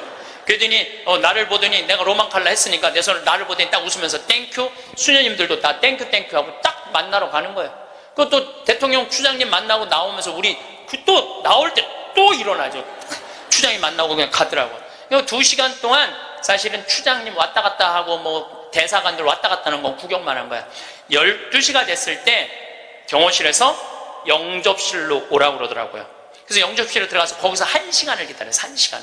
3시간 만에 대통령이 나타난 거예요. 대통령께서 딱 들어오시는데 우리를 딱 보더니 정말로 내 귀에 영어로 그러더라고요. I owe you an apology 그러더라고요. 사과하겠다는 아주 정중한 말이에요. 그 말이 사과하고 싶다고. 그러니까 내가 그 얘기를 딱 듣고 내가 진짜로 유창한 영어로 이렇게 말했어요. 진짜 유창한 영어로 Don't worry, I understand, because you are president of Zambia. 내가 그랬어요. 당신 잠비아 대통령이기 때문에 당신 바쁘기 때문에 내가 이해한다. 그러니까 대통령께서 막 웃으시더라고요. 그리고 이제 앉아서 제가 이런 얘기를 했어요. 나는 잠비아를 사랑한다. 왜 잠비아를 사랑하느냐 하면 잠비아는 부족 간에 분쟁이 없어요. 거기 전쟁이 없는 나라예요. 1,500만, 인구가 1,500만인데 서로 전쟁이 없어요. 그리고 전쟁만 없을 뿐더러 테러도 없어요. 그리고 이 나라가 영국으로부터 독립한 지 딱 내 나이야 51년 됐어요. 51년 됐는데 이 나라가 대통령 정권 이양이 계속 민주적으로 교체가 되는 거예요. 다 투표로. 참 특별한 아프리카의 평화로운 나라예요. 평화로운 나라예요. 그래서 나는 이 나라에는 투자를 하고 싶다. 그리고 또 할머니 한 분이 100억을 기증해서 여기다가 내가 농업대학을 세우고 싶다. 뿐만 아니라 농업대학뿐만 아니라 의대도 세우고 싶다. 의대도 세우고 싶은데 그것뿐만 아니라 환경도시를 건설하고 싶다. 저는 거기다가 환경도시를 건설하고 싶어요. 참 아름다워. 별도 너무너무 멋있고. 그래서 내가 여러분들 초대하고 싶어요. 별이라는 게 이렇게 아름다운 거구나. 그러니까 내가 땅이 좀 필요하다. 땅이 좀 많이 필요하다. 3,000 헥타르가 필요하다. 우리 대통령께서 들으시더니 수녀님들이 20년 동안 잠비아에 와서 봉사활동하고 있는 거 자기 알고 있대요. 그래서 고맙게 생각을 한다고. 그리고 자기도 에너지에 관심이 너무 많다고 중국 애들이 와갖고 구리를 다 뺏어가는 거예요. 잠비아가 구리 매장량이 세계 4위야. 세계 4위야. 그러니까 지금 중국 애들이 다 뺏어가는 거예요. 근데 뺏어가면서 그 전기를 거기 구리 캘 때 전기가 많이 들어가거든. 다 쓰는 거예요. 그런데 문제는 전기값도 안 내는 거예요. 중국 애들이. 너무너무 속상해하고 있더라고요. 그래서 내가 그때 말을 받아서 나는 중국 사람하고 다르다. 나는, 그리고 우리나라는 그 얘기도 했어요. 우리나라는 다른 나라 한 번도 침략한 적 없는 나라다. 다른 나라 거 뺏어온 적이 한 번도 없는 나라다. 그런데 나는 여기다가 정말로 세계적으로 아름다운 환경도시, 프로펠러, 윈드 프로펠러, 풍력 에너지, 그 다음에 솔라 에너지, 이거 여기다가 설치하고 싶다. 바람이 굉장히 많거든요. 그 나라가 해발 1,500m 있어요. 그리고 1,500m의 평지니까 바람이 얼마나 많아요. 그러니까 여기다가 이 기가 막히게 평화로운 국가의 아름다운 환경도시를 건설하고 싶다. 그래서 난 3,000헥타르가 필요하다. 나는 이런 말은 전부 다 한국말로 하고, 근데 내 옆에 이제 통역 교수를 데려갔죠, 내가. 김기영 교수님이라고 아주 마침 영국에서 공부를 한 교수님이에요. 영어를 너무너무 잘하시더라고요. 그래서 그 교수님이 다 통역을 해주고 대통령하고 얘기를 다 했어요. 대통령이 한 40분을 얘기를 했어요. 40분을 얘기를 했는데 이번에 사실은 평화방송에서 제 잠비아 활동을 찍으러 갔어요. 하이라이트가 뭐냐면은 대통령 만나는 거 찍는 게 하이라이트야. 그런데 내가 공식적인 외교적인 채널로 온 게 아니기 때문에 방송국은 못 들어온다는 거예요. 너무 속상하더라고요. 그걸 우리 국민들한테 보여주고 싶고 우리 교우들한테 보여주고 싶었는데, 근데 이제 거의 다 끝났는데 딱 얼굴을 돌려보니까 평화방송이 찍고 있는 거야. 나중에 어떻게 된 거냐고 물어봤더니 우리를 너무 오래 기다리게 해서 그런지 갑자기 경호실에서 들어가서 찍으라고 그랬다는 거예요. 나는 이렇게 대통령을 보고 있느냐고 앞을 못 봤거든요. 40분 동안. 집중을 해야 되잖아요. 집중. 잘 못 알아들어도 알아듣는 척하고 막 이렇게 집중을 해야 되기 때문에 앞을 못 봤어요. 다 찍었다는 거예요. 다 찍었다는 거예요. 그래서 이번에 평화방송에서 성탄 특집으로, 제목이 내가 정확하게 못 들었는데 8월의 크리스마스라는 제목으로 그 잠비아 특집으로 방송을 할 거예요. 여러분 한번 보세요. 꼭 보세요. 그리고 이제 대통령께서 다 얘기가 끝나고 미안했는지 사진 찍자고 그러더라고요. 그래서 내가 딱 일어났는데 대통령, 난 벌써 일어나는 거 끝났는데 대통령은 계속 일어나는 거야. 키가 보니까 2m야 2m 대통령이 키가. 그래서 제가 진짜 이랬어요. 이렇게 고개를 들고 진짜 또 유창한 영어로 이렇게 얘기했어요. 투톨. 내가 그래서 투톨. 사진을 찍으려고 그러니까 내가 너무 키가 작으니까 안 되겠어. 그래서 내가 영어로 얘기했어요. I need 리프트 올리겠다. My 힐 뒤꿈치를 올리겠다. 내가 그러니까 대통령이 박장대소를 하시는 거예요. 그래갖고 대통령이 한 우리 간 직원들 이제 우리 수녀님들 다 뭐 10분하고 사진 우리 저기 평화방송 스태프들하고도 다 찍어주셨어요. 너무너무 즐거우셨나 봐요.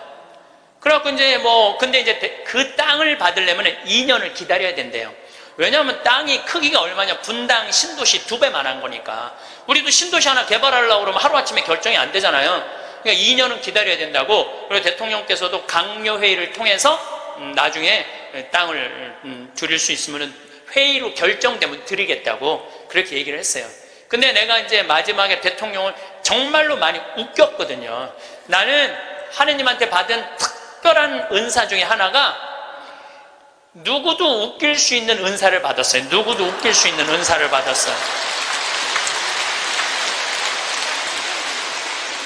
그리고 나는 끝나고 사실은 대통령 만나고 눕고 이러고 저러는 바람에 새벽에 갔다가 밤 12시에 와갖고 생일 밥도 못 먹었어요. 그리고 다음날 강의는 LA, 아프리카에서 LA 성령대 강의가 있는데 그런저런 이유로 비행기를 놓쳤어요. 2,500명이 기다리고 있는데 LA에서 지금 나를. 그러니까 전 세계 비행기를 뒤져보니까 원래 싱가포르로 해서 LA로 이제 가는 비행기를 끊어놨는데 그걸 놓쳤으니 가긴 가야 될 거 아니야. 지금 2,500명이 날 기다리고 있는데. 그래 뒤져보니까 남아프리카 공화국 요하네스버그에서 암스테르담, 유럽 맨 끝에 네덜란드 암스테르담에서 거기서 또 완전 끝으로 LA로 가는 비행기가 있더라고. 엄청 비싼 비행기 표가. 그걸 끊어서 하루 종일 걸쳐서 암스테르담에 도착을 했어요. 암스테르담에 도착을 해갖고 핸드폰을 딱 열어보니까 수녀님이 메시지를 보냈어. 신부님, 기적이 일어났다는 거예요. 무슨 기적인가 했더니 다음날 하루가 지난 거니까 다음날 대통령께서 직접 국토부 장관한테 직접 전화했대. 직접 전화해갖고 어제 한국에서 오신 신부님 원하는 땅 3,000헥타르 장관이 책임지고 다 드리라고 그랬다는 거예요.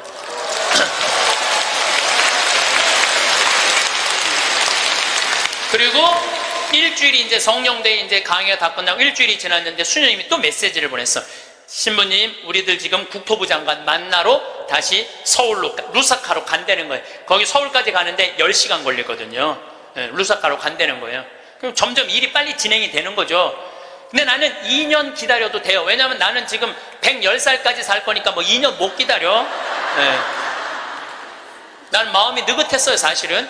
그리고 이제 한 달 반 동안 캐나다, 미국, 엘래스카 강의 끝나고 한국으로 9월 1일 날 들어왔는데 7월 16일 날 나가서 한국으로 9월 1일 날 들어왔는데 내 책상에 선물이 어떤 선물이 왔느냐면 그 3,000헥타르 측량까지 다 끝나고 지적도가 딱 온 거예요. 지적도가. 그 사이에 한 달 반 사이에 그 땅을 다 받은 거예요. 근데 그 땅이 어떤 땅이냐면 내가 원하는 땅을 다 준 거야. 거기에 유칼립투스, 소나무 이렇게 굵은 거 어마어마하게 산림청에서 심어놓은 거 다 준 거, 그 땅. 그리고 강이 2개가 흘러요, 그 안에. 근데 수량이 굉장히 많아요, 수량이. 완전 건기인데도 요거 지금 한 칸 되는 개울 강이죠, 거기는 강이. 한 칸 되는데 2m 정도 되는 물이 철철철철 흐르더라고요. 그리고 그 강 끝에 습지가 있는데 그 끝에 악어들이 굉장히 많은데 그 악어까지 다 주신 거야. 악어까지. 그 악어까지 다 주신 거야. 그래서 내가 그거를 받고 너무 행복하더라고요. 그래서 우리 수원교구 교구장인 이용훈 마티아 교구장님한테 주교님, 제가 이러이러한 일로 잠비아에 지금 농업대학을 세우기 위해서 이제 수원교구 해외 선교 사업으로 이 농업대학을 세우고 싶은데 여기까지 진행이 됐습니다. 그랬더니 우리 교구장 주교님이 그 말을 들으시더니 아이고 우리 황 신부님은 그거 하려고 그러면은 150살까지는 살아야 되겠다고 40년을 연장을 시켜주시더라고요. 그런데 여러분들, 오래 사는 건 중요한 게 아니에요. 단 하루를 살더라도 사는 것처럼 살아야죠. 하루를 살더라도 사는 것처럼 살아야죠. 여러분들 80살서부터 90살까지 10년 동안 뒷방에서 이러고 살면은 그 10년이 의미가 있어요, 없어요? 의미가 없어요. 삶은요, 재미도 있고 의미도 있어야 돼요. 뒷방에 앉아갖고 재미도 없고 의미도 없으면 그건 의미가 없는 거예요. 그래서 사는 것처럼 살아라. 귀양 살라고 그러면은, 달걀 중에 유정란이 있고 무정란이 있어요. 똑같은 달걀인데 어떤 달걀은 뿅아리를 까고 어떤 달걀은 뿅아리를 못 까요. 참 그거 구분하기 어렵대요. 유정란인지 무정란인지. 똑같은 달걀인데, 근데 사람도요 유정란이 있고요 무정란이 있어요. 똑같이 인생을 사는데 이 사람은 무정란이야. 생명이 없는 사람이 있어. 매일 죽는다는 소리 입에 그냥 달고 다니는 사람이 있어요. 근데 어떤 사람은 유정란이 있어. 난 너무 행복해. 난 너무 감사해. 나 사는 게 너무 즐거워. 이 사람들은 유정란. 유정란하고 무정란 구분법을 알려드릴게요. 첫 번째, 저 사람이 유정란인지 무정란인지 구분하는 첫 번째 방법은 뭐냐면, 이 사람이 웃느냐 웃지 않느냐에 따라서 유정란이냐 무정란이 구분돼요. 여러분들 하루 종일 같은 모임에 다니는 친구들이 있어. 같이 밥도 먹고 여기 막 만나러도 가고 여기저기 구경도 다녀. 근데 다 웃는데 딱 한 사람만 남들이 웃어도, 이런 사람 있어요, 없어요? 꼭 있어요. 그 사람은 무정란이에요. 이 사람은 밥 먹는 게 즐겁지도 않고 대화하는 게 즐겁지도 않은 거야. 그 사람이 웃긴 말해도 하나도 귀에 안 들어와. 그 사람 왜 안 웃는지 알아요? 상대방을 무시하려고 안 웃는 게 아니에요. 이 사람이 왜 안 웃느냐 하면은, 이 사람 머릿속은 이런 생각밖에 없어. 남편하고 이혼을 해봐라. 조이팔한테 1억을 투자했는데 그거 어떻게 찾아? 이러니까 웃을 수가 없는 거예요. 아들이 하나 있는데 새벽 4시까지 게임을 하고 낮 5시에 일어나. 이런 사람은 웃을 수가 없는 거예요. 이 사람은 뭐가 가득한 사람이냐면 근심 걱정이 가득한 사람이에요. 근심 걱정이 가득한 사람은 웃을 수가 없어요. 근데 여러분들이 근심한다고 단 하루라도 생명을 연장할 수 있어요? 걱정하지 말라고 예수님이 마태복음 6장에 말하잖아요. 걱정하지 말아라. 너희들은 오늘 일은 오늘로 족하다. 무엇을 먹을까, 무엇을 마실까, 무엇을 입을까 걱정하지 마세요. 그러니까 여러분들은 걱정하지 말고 그냥 웃고 사세요.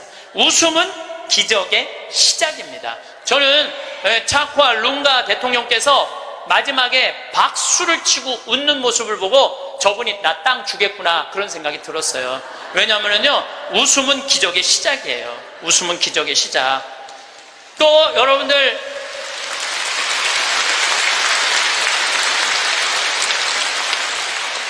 오늘 강의 들어서 사진 안 나오는 분들 많죠? 아, 나는 왜 사진이 안 나와? 들여다봐요. 웃나 인상 쓰고 있나? 사진 잘 나오는 비법은요, 웃는 거예요. 이빨 살짝, 이거 웃는 거예요. 그러면은요, 아무리 못생긴 사람도 참 예쁘게 나와요. 웃음은 기적의 시작이에요. 그런 사람은 유정란으로 살 수 있어요. 유정란, 무정란 두 번째 구분법은 뭐냐면은 감동하느냐, 감동하지 않느냐예요. 여러분들, 어떤 사람도 보면 뭐 맛있는 거, 아우, 맛있다, 정말 맛있다, 막 이렇게 좋아하는 사람 있죠?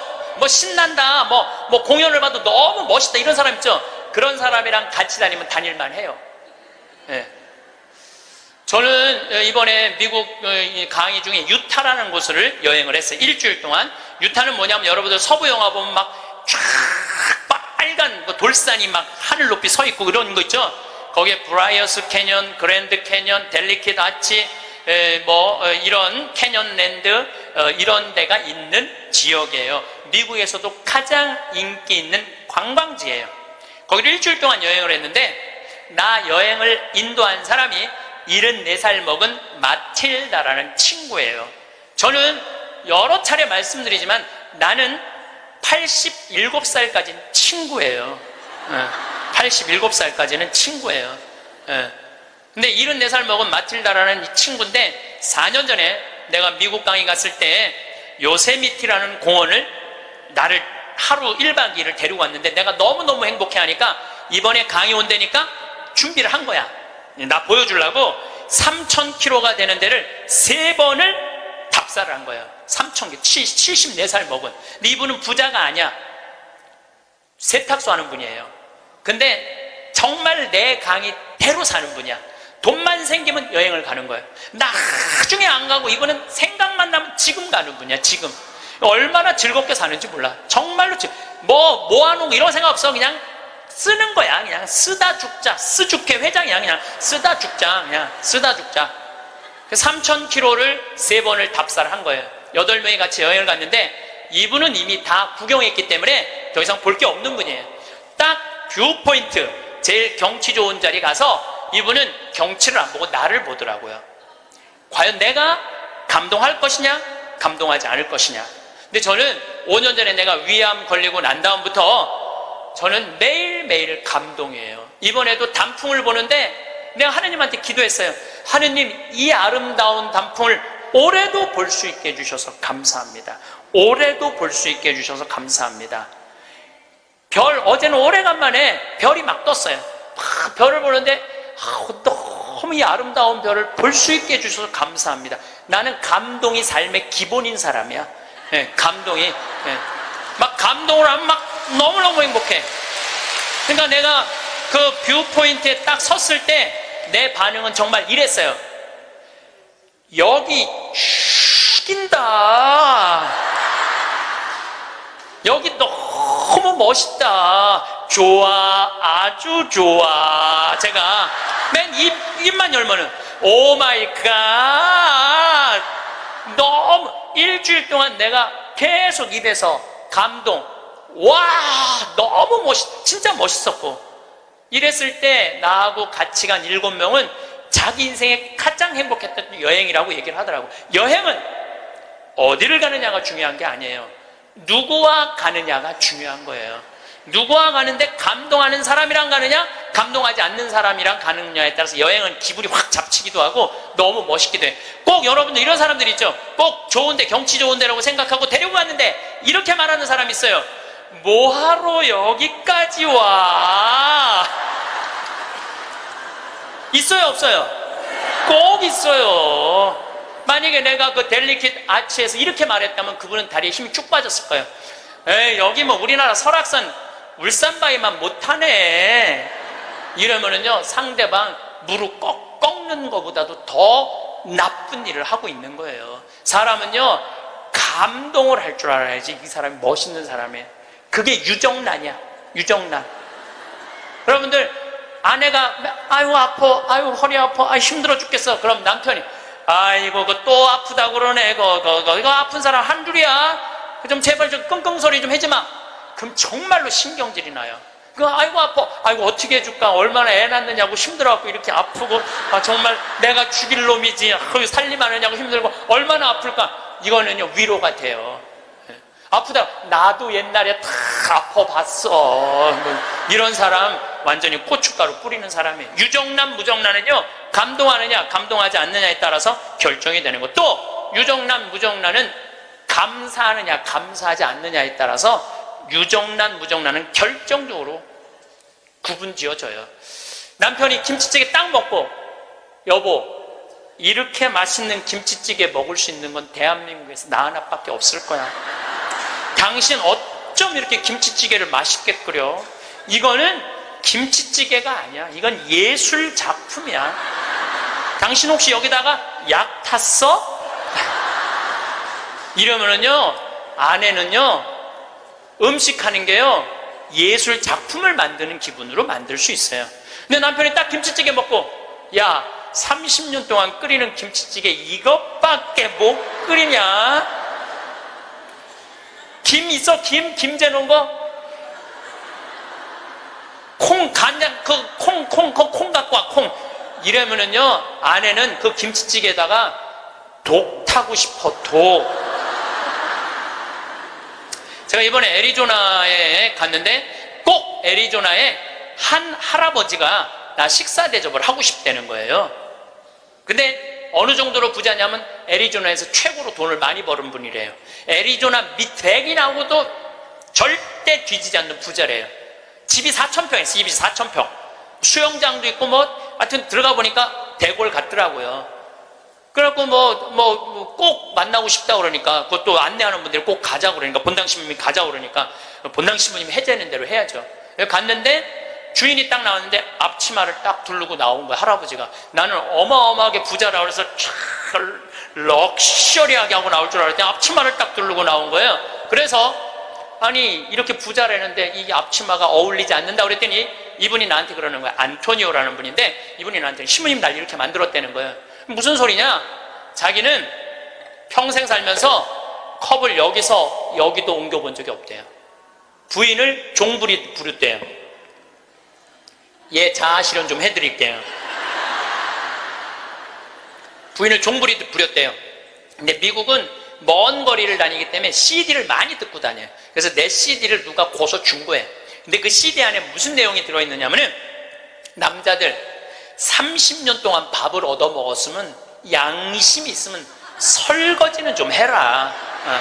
30년 동안 밥 얻어 먹고 설거지도 안 하는 게 그게 사람이냐? 그런 얘기를 했어요. 그런데 어떤 형제가 그 얘기를 듣고 자기는 20년 동안 결혼 생활하면서 한 번도 설거지 할 생각을 안 했대요. 그 얘기를 듣고 집에 가서 설거지를 한 거야. 근데 아내가 밥 먹다가 갑자기 끝나고 난 다음에 남편이 설거지하러 가니까 아내가 그래도 당신 미쳤냐고, 왜 안 했던 짓을 하냐고. 근데 내가 그런 소리 들어도 하라고 그랬어요. 그때 강의 때 아내가 그러더래요. 2번 설거지하게 하지 말고 그냥 미사해설이나 가라고 그러더래요, 아내가. 근데 그 형제는 설거지를 하고 미사해설을 간 거야.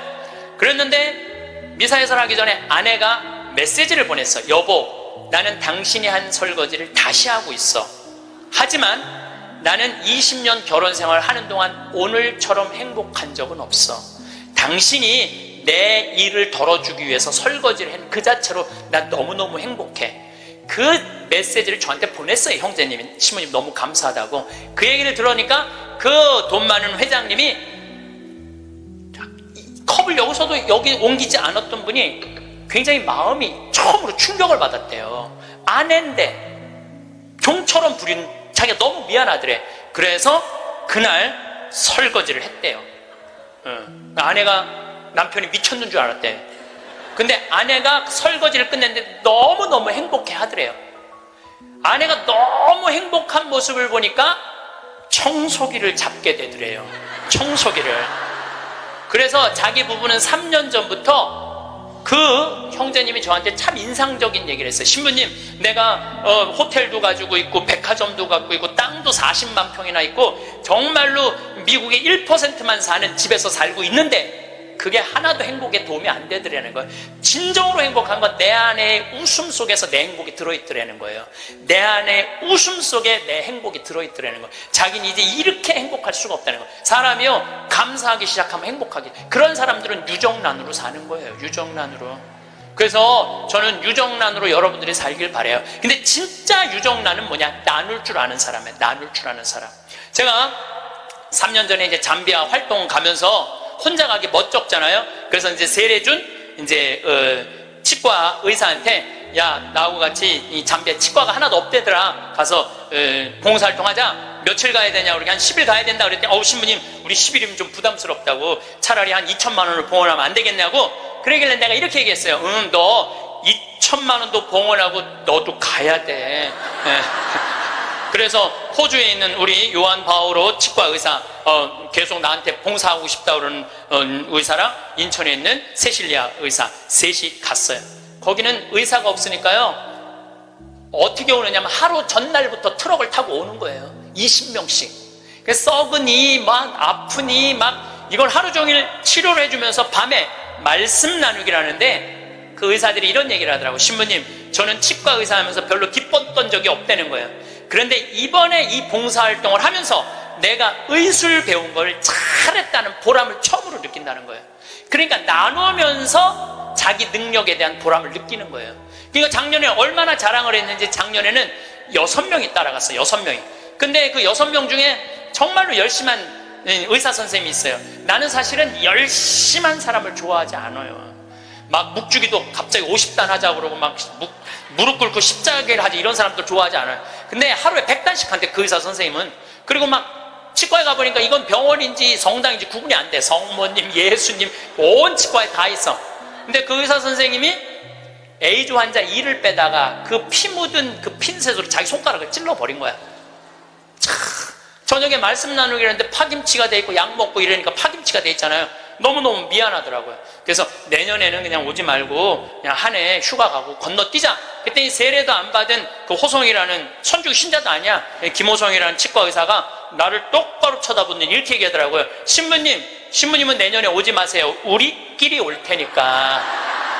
이 좋은 거를 왜 막느냐 이거야. 비행기표도 다 자기네들이 내고 가는 건데 다 자기네들 돈으로 가는 거예요. 이게요, 의미를 찾잖아요.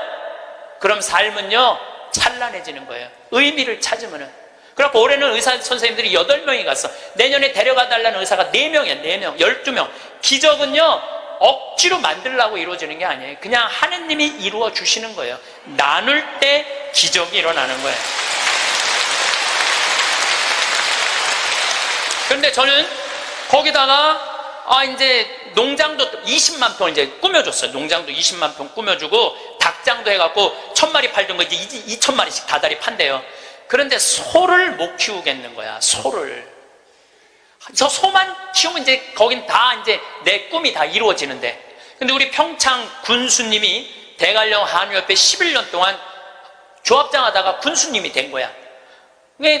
그분하고 밥 먹을 때마다 이런 생각이 드는 거예요. 저분을 모시고 가면 소 키우는 건 해결될 텐데 군수님을 하고 있으니 모시고 갈 수가 있어야지. 그래갖고 내가 밥 먹을 때마다 속으로 이런 생각을 했어요. 다음 선거에 좀 떨어져라 이런 생각을 했어요. 근데 작년 7월 달에 지방선거를 했는데 파라과이 내가 강의 중에 지방선거 결과 발표하는 날이야. 딱 열어보니까 결과를 보니까 떨어졌어. 그래서 내가 축하한다고 메시지 보냈어요. 축하한다고. 그리고 이번 할머니 모시고 갈 때 같이 가자고. 모시고 딱 갔는데 내가 옥수수를 4만 평을 심어놨거든요. 그걸 보더니 군수님이 그러더라고요. 신부님 걱정하지 말라는 거예요. 이거 사일리지 하면 된다는 거, 소사료로 만들면 된다는 거예요. 그래서 이거 해달라고 그랬더니 3번을 가셨어. 잠비아를 싹 해갖고 소를 먹이는데 소들이 너무너무 잘 먹는 거예요. 그걸 하려면 1억이 드는데 300만 원으로 1억을 만들어낸 거야. 그러니까 능력 있는 사람들이 필요한 거예요. 그래서 이번 여름에 내가 꼭 소를 한 마리씩 잡거든요. 수님한테 소 한 마리 내놓으라고 그러니까 $1000를 주고 내가 달라고 그러거든요. 안 된다는 거예요. 소를 내가 32마리를 사줬는데 신부님 황소가 한 마리, 암소가 32마리인데 안 된다는 거예요. 한 마리도 못 내놓는다는 거예요. 왜 못 내놓느냐고 하니까 32마리 암소가 전부 다 애를 가졌다는 거예요. 애를. 그래서 못 내놓는다는 거예요.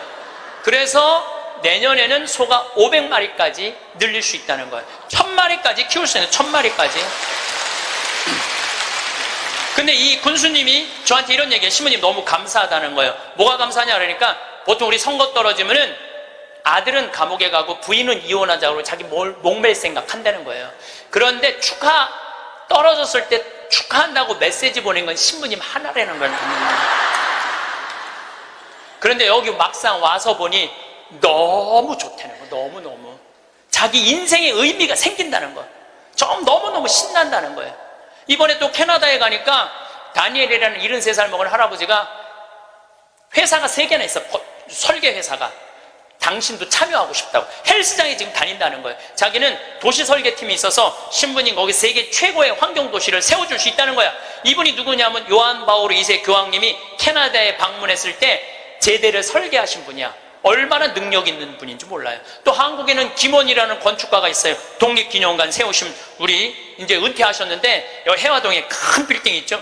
거기 그분도 은퇴한 설계사님들이 동참하겠다는 거예요. 이게 기적이 일어나는 거. 기적이 나눌 때. 그러면 여러분들은 나도 참여하고 싶은데 신부님 나는 안 될까요? 여러분들도 참여했어요. 내가 할 줄 아는 게 뭔데요? 여러분들 할 줄 아는 게 왜 없어요? 내년에 60명 가면은 밥 해줘야 되잖아요. 밥. 근데 이번에 60부터 64살 되신 분 4분이 따라갔어요. 아줌마들이 애들 밥 해주려고 농장 꾸미는데 이분들이 나한테 한 얘기가 그 얘기예요. 신부님 내가 60평생을 살면서 이렇게 찬란한 인생이 처음이라는 거예요.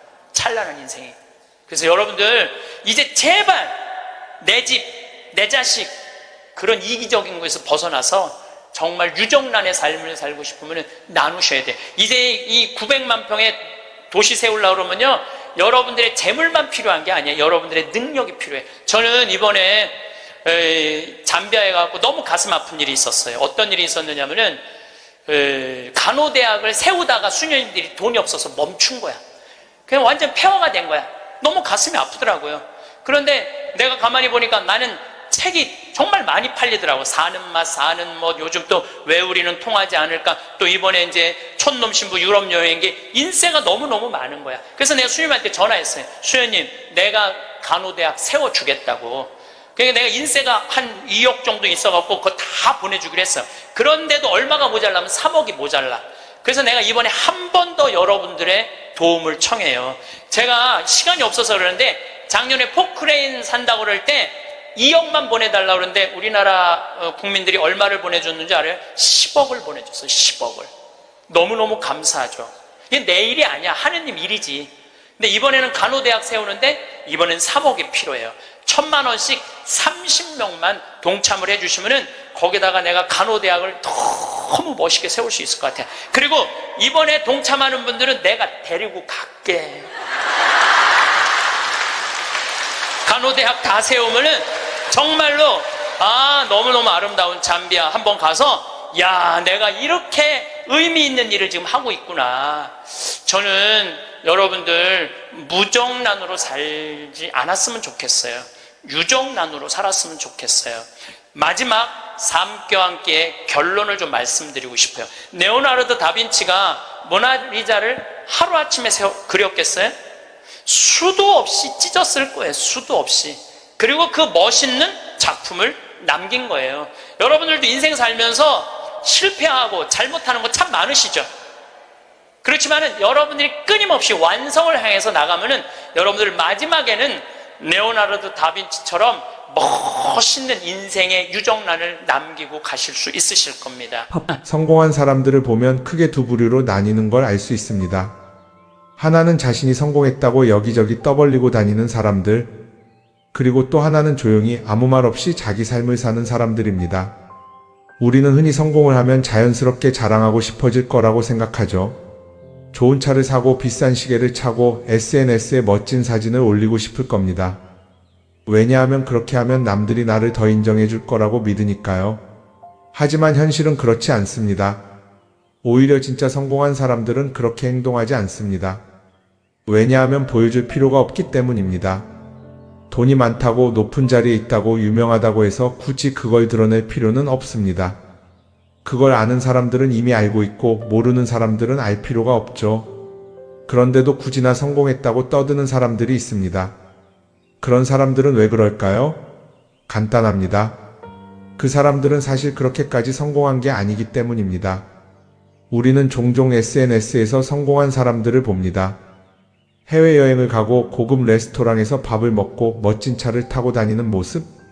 그런데 가만히 보면 그런 걸 보여주는 사람들은 언제나 뭔가를 팔고 있습니다.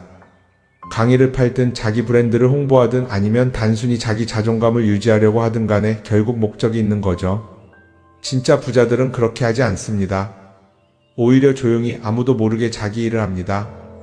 왜냐하면 자랑해서 얻을 게 없기 때문입니다. 오히려 괜히 잘난 척했다가 사람들에게 이용당하거나 시기와 질투를 받거나 쓸데없는 오해를 사는 게 더 피곤합니다.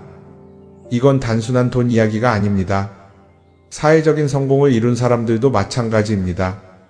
진짜 실력 있는 사람들은 자기 실력을 굳이 떠벌리지 않습니다. 왜냐하면 그럴 필요가 없으니까요. 자기 분야에서 최고라면 사람들이 먼저 알아서 찾아옵니다. 반대로 실력이 부족한 사람일수록 자기를 포장하려고 애씁니다. 우리가 흔히 듣는 말이 있죠. 빈수레가 요란하다. 이 말이 괜히 있는 게 아닙니다. 정말 내실이 있는 사람들은 굳이 시끄럽게 굴지 않습니다.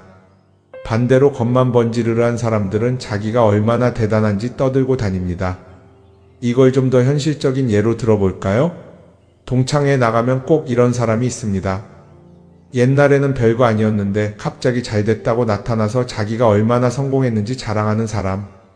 처음에는 다들 와, 대단하다 하고 들어주지만 시간이 지나면 어떨까요? 대부분 속으로 이렇게 생각할 겁니다. 저 사람 뭐 저렇게까지 티를 내? 결국 그런 사람은 점점 멀어지게 됩니다. 반면에 정말 성공한 사람들은 조용합니다. 굳이 자기가 어떻게 살고 있는지 설명하지 않죠. 그런 사람들은 오히려 주변에서 먼저 알아보고 자연스럽게 존경을 받습니다. 그게 진짜 성공입니다. 그럼 우리는 어떻게 해야 할까요? 내가 뭔가를 이루었을 때 굳이 남들에게 알릴 필요가 있을까요? 물론 가까운 사람들에게 좋은 소식을 전하는 건 좋습니다. 하지만 굳이 모든 사람들에게 나 이렇게 잘 살고 있어요 하고 알릴 필요는 없습니다. 그런 행동은 결국 나에게 득이 되지 않습니다. 성공이라는 건 원래 조용한 겁니다. 내가 잘 되고 있으면 주변 사람들이 자연스럽게 알게 됩니다. 굳이 내가 말하지 않아도 내 행동과 태도에서 묻어나오게 되어 있습니다. 그러니 굳이 보여주려고 애쓰지 마세요. 오히려 그게 더 진짜 성공한 사람의 태도입니다. 사람은 사회적 동물이라고 하잖아요. 혼자 살아갈 수 없고 결국 사람과의 관계 속에서 기쁨도 얻고 때로는 상처도 받습니다. 그런데 한 가지 생각해 볼 게 있어요. 우리가 정말 인간관계가 필요해서 맺고 있는 걸까요? 아니면 그냥 그래야 한다고 배워서 어쩔 수 없이 유지하고 있는 걸까요? 어릴 땐 친구 많으면 좋다고 하죠. 사회생활에서도 인맥이 중요하다는 말을 많이 합니다. 그런데 정작 주변을 보면요, 인간관계가 넓은 사람일수록 스트레스를 더 많이 받아요. 전화벨이 울릴 때마다 이번엔 또 무슨 부탁일까 싶고 단체 채팅방에서 메시지가 올 때마다 이걸 또 어떻게 대답해야 하나 고민하죠. 관계가 많아질수록 책임과 피로도 함께 늘어나는 겁니다. 어떤 사람들은 인간관계를 줄이면 외롭지 않겠냐고 해요. 그런데 가만히 생각해보면 진짜 외로움을 느끼는 순간이 언제인지 아세요? 오히려 불필요한 인간관계 속에 있을 때입니다. 같이 밥을 먹고 얘기를 나누는데도 뭔가 허전하고 대화가 컥 돌고 속마음을 나누지도 못할 때, 그럴 때 우리가 더 외롭다고 느끼죠. 그렇다고 당장 인간관계를 다 끊어버릴 순 없겠죠. 하지만 적어도 내가 정말 소중하게 여겨야 할 관계와 그냥 관성적으로 유지하는 관계는 구분할 필요가 있습니다. 예를 들어 매번 나한테 부탁만 하고 정작 내가 어려울 땐 연락 한 번 없는 사람. 내가 실수하면 뒷담화를 하면서 내 앞에서는 웃는 사람. 이런 관계를 굳이 계속 이어갈 이유가 있을까요? 가끔은 이런 경험도 있을 거예요. 우연히 어떤 사람과 친해졌는데 만난 지 얼마 되지도 않았는데 너무 많은 걸 털어놓는 사람들 있죠. 자기 속사정부터 가족 문제, 직장 고민까지 쏟아내는 사람들. 이런 경우 두 가지의 가능성이 큽니다. 하나는 그냥 감정적으로 의존할 사람이 필요해서일 수도 있고 또 하나는 내가 믿을 만한 사람인지 떠보는 걸 수도 있어요. 어떤 경우든 이런 관계는 오래가기 어렵습니다. 사실 친밀함이라는 건 시간이 필요한 법이에요. 적당한 거리를 두고 천천히 서로를 알아가야 하는데 초반부터 급격하게 가까워진 관계는 쉽게 무너지는 경우가 많습니다. 처음엔 친하다고 생각했는데 어느 순간 사소한 일로 틀어지고 결국 남보다 못한 사이가 되는 거죠. 그러면 인간관계를 어떻게 해야 할까요? 답은 간단합니다. 억지로 맺지 말고 굳이 유지하려고도 하지 않는 거예요. 내가 편한 관계라면 자연스럽게 이어질 것이고 그렇지 않다면 서서히 멀어질 겁니다. 그리고 그걸 억지로 붙잡지 않아도 괜찮습니다. 관계를 유지하는데 에너지를 쓰기보다는 정말 소중한 관계에 집중하는 게 더 낫지 않을까요? 어떤 사람은 내가 인간관계를 줄이면 나중에 나 혼자 남는 거 아니냐 걱정하기도 해요. 그런데 생각해보면요, 진짜 나를 위하는 사람은 많지 않아요. 인간관계를 줄인다고 해서 완전히 혼자가 되는 게 아닙니다. 오히려 불필요한 관계를 정리하고 나면 남아있는 관계들이 더 단단해지고 가치 있게 느껴질 겁니다. 예전엔 인맥이 자산이라는 말을 많이 했어요. 그런데 요즘은 꼭 그렇지도 않죠. 오히려 불필요한 인간관계가 많으면 그게 짐이 될 수도 있어요. 적당한 거리, 적당한 선. 이걸 잘 지키는 게 결국엔 가장 편한 인간관계를 유지하는 방법 아닐까요? 한번 곰곰이 생각해 보세요. 지금 내 주변에 있는 사람들 중에서 내가 정말 편하게 만날 수 있는 사람이 몇 명이나 되는지, 내가 억지로 맞춰주고 있는 관계는 없는지. 관계를 줄이면요, 외로워지는 게 아니라 오히려 더 자유로워집니다. 그리고 자유로워진 만큼 내 인생에서 정말 중요한 것에 집중할 수 있게 됩니다. 인간관계 너무 많은 걸 신경 쓰다 보면 정작 중요한 걸 놓칠 수 있어요. 그러니까 이제는 한 번쯤 정리해보는 것도 나쁘지 않을 겁니다. 사람들이 돈을 많이 벌고 싶어 하는 이유가 뭘까요? 단순히 돈이 많으면 좋으니까? 물론 그것도 있겠지만 사실 돈을 원하는 진짜 이유는 더 나은 삶을 살기 위해서겠죠. 그런데 문제는 돈을 많이 번다고 해서 반드시 삶이 나아지는 건 아니라는 겁니다. 오히려 더 많이 벌수록 더 많이 쓰게 되는 경우가 많아요. 가끔 이런 생각해 본 적 없으세요? 예전에는 돈이 지금보다 훨씬 적었는데 이상하게 그때가 더 여유로웠던 것 같다. 왜 그럴까요? 사실 우리가 원하는 건 돈 그 자체가 아니라 돈을 통해 얻을 수 있는 자유인데 돈을 벌면 벌수록 그 자유를 잃어버리는 경우가 많아요. 더 좋은 차, 더 좋은 집, 더 좋은 옷을 사면서 점점 더 많은 돈이 필요해지고 결국엔 돈을 벌기 위해 또다시 일해야 하는 악순환에 빠지게 되는 거죠. 한번 생각해 봅시다. 우리가 정말 필요해서 뭔가를 사는 경우가 얼마나 될까요? 필요해서라기보다는 남들이 가지고 있으니까, 없어 보이기 싫으니까, 혹은 그냥 기분 전환을 위해서 소비하는 경우가 훨씬 많아요. 그리고 그런 소비를 할 때마다 스스로 이렇게 합리화를 하죠. 이 정도는 나를 위한 투자야. 그런데 가만히 보면 그 소비가 진짜 나를 위한 소비인지 아니면 그냥 사회가 만든 기준에 끌려가고 있는 건지 헷갈릴 때가 많습니다. 예를 들어 예전에는 스마트폰 하나면 충분했는데 이제는 스마트워치도 있어야 하고 무선 이어폰도 필요하고 태블릿도 있어야 할 것 같고 하나를 사면 또 다른 무언가가 필요해지는 시기예요. 사실 이건 우리가 그렇게 만들어진 겁니다. 광고도 그렇고 SNS도 그렇고 자꾸 우리에게 이렇게 말하죠. 이걸 사야 더 행복해질 수 있어요. 그런데 정작 그걸 사고 나면 어때요? 처음 며칠은 좋죠. 그런데 시간이 지나면 또 다른 걸 사고 싶어져요. 왜냐하면 물건이 우리를 오래 행복하게 만들어주지는 않거든요. 특히 요즘은 SNS가 이런 소비 심리를 더 부추기는 것 같아요.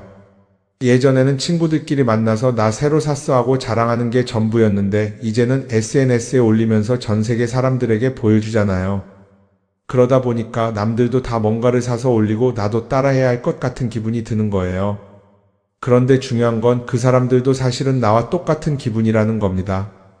내가 남을 부러워하는 만큼 나도 누군가에게 부러움을 사려고 애쓰고 있는 거죠. 결국 끝없는 비교와 소비 속에서 진짜 중요한 걸 놓치게 되는 겁니다. 한번 이렇게 생각해보면 어떨까요? 만약 내가 지금부터 딱 1년 동안 불필요한 소비를 하지 않는다면 내 삶이 어떻게 변할까?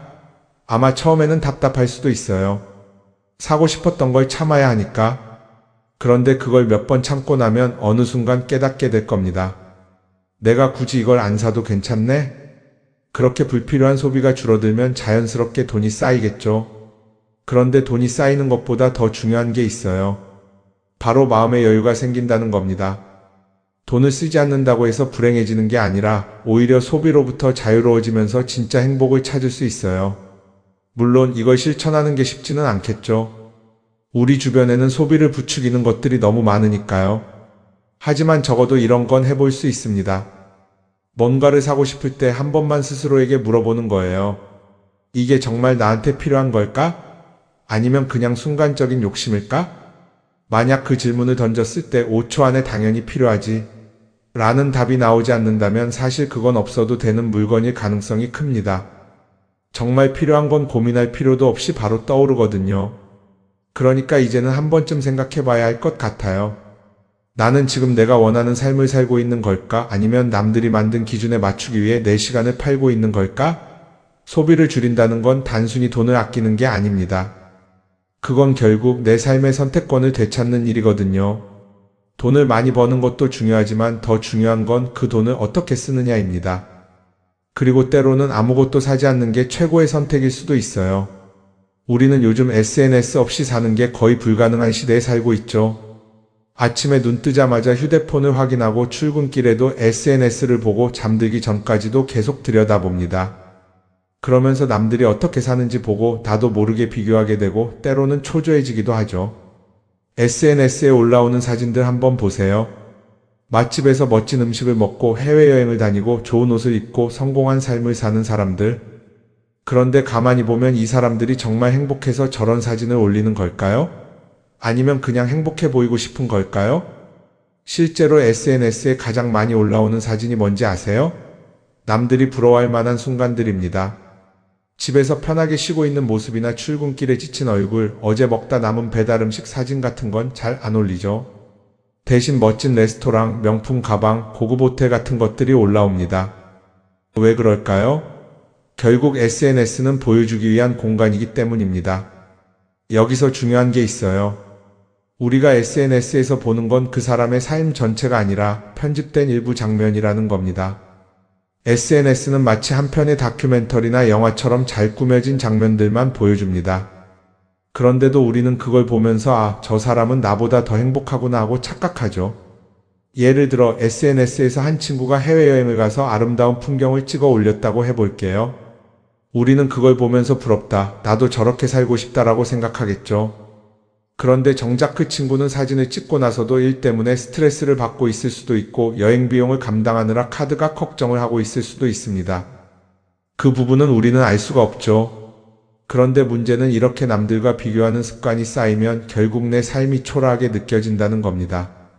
원래는 그냥 조용히 살아도 괜찮았는데 SNS를 보고 나면 나만 뒤처지는 것 같고 뭔가를 더 해야 할 것 같고 괜히 불안해지죠. SNS는 기본적으로 사람들의 비교 심리를 자극합니다. 남들이 가진 걸 나도 갖고 싶게 만들고 남들이 하는 걸 나도 해야 할 것 같은 기분이 들게 만들죠. 그러다 보니 필요하지도 않은 걸 사게 되고 무리해서라도 화려한 곳에 가게 되고 남들에게 보여주기 위해 사는 삶을 살게 됩니다. 그럼 어떻게 해야 할까요? 사실 정답은 간단합니다. SNS에서 보이는 것들을 곧이곧대로 믿지 않는 것입니다. 그리고 더 중요한 건 남과 비교하는 걸 멈추는 것이에요. 어떤 사람이 비싼 차를 타고 다닌다고 해서 그 사람이 꼭 행복한 건 아닙니다. 좋은 차를 타고 다니지만 밤마다 사업 걱정에 잠 못 이루는 사람도 많아요. 반대로 대중교통을 이용하지만 마음 편하게 사는 사람도 있죠. 결국 행복은 보이는 것이 아니라 느끼는 것입니다. SNS를 덜 보면 덜 불행해진다는 연구 결과도 있어요. 하루 종일 남의 삶을 보면서 비교하는 시간을 줄이면 내 삶에 집중할 수 있는 시간이 많아지는 겁니다. SNS를 완전히 끊을 필요는 없지만 최소한 그 안에 있는 것들이 전부 진짜라고 생각하지 않는 태도는 필요합니다. 우리는 누구나 자신만의 속도로 살아가고 있어요. 남들은 남들대로 사는 거고 나는 나대로 살면 됩니다. SNS에서 남들의 화려한 모습을 볼 때마다 한 번쯤 이렇게 생각해 보세요. 이건 그 사람이 보여주고 싶은 삶일 뿐이다. 그러면 조금은 편해질 겁니다. 사람들은 다들 자기 인생을 살아간다고 생각하죠. 그런데 가만 보면 정말 자기 인생을 사는 사람이 얼마나 될까요? 많은 사람들이 사실은 남이 만들어 놓은 기준에 맞춰서 살고 있어요. 좋은 대학, 좋은 직장, 좋은 차, 좋은 집. 다들 이런 걸 목표로 삼지만 정작 내가 원하는 삶이 뭔지 깊이 생각해 본 적이 없는 경우가 많아요. 이건 어릴 때부터 교육받아온 방식과도 관련이 있어요. 우리는 어릴 때부터 이렇게 살아야 한다는 틀 안에서 자라죠. 공부 열심히 해서 좋은 성적을 받아야 하고 좋은 직장을 가져야 하고 결혼도 적당한 때에 해야 하고 마치 인생이 정해진 수순이라도 있는 것처럼요. 그러다 보니 나 스스로 정말 원하는 걸 고민하기보다는 그냥 남들이 정해놓은 목표를 따라가게 돼요. 그런데 이렇게 남의 기준에 맞춰서 살다 보면 어느 순간 공허함을 느끼게 됩니다. 이게 정말 내가 원했던 삶인가? 하는 의문이 들 때가 오죠. 어릴 땐 성적이 목표였고 사회에 나와서는 연봉이 목표였고 결혼하고 나서는 아이 교육이 목표였는데 그 목표를 이루고 나면 허무한 거예요. 계속 뭔가를 이루긴 했는데 정작 나는 어디에 있는지 모르겠는 거죠. 진짜 중요한 건 내가 원하는 게 뭔지를 아는 것이에요.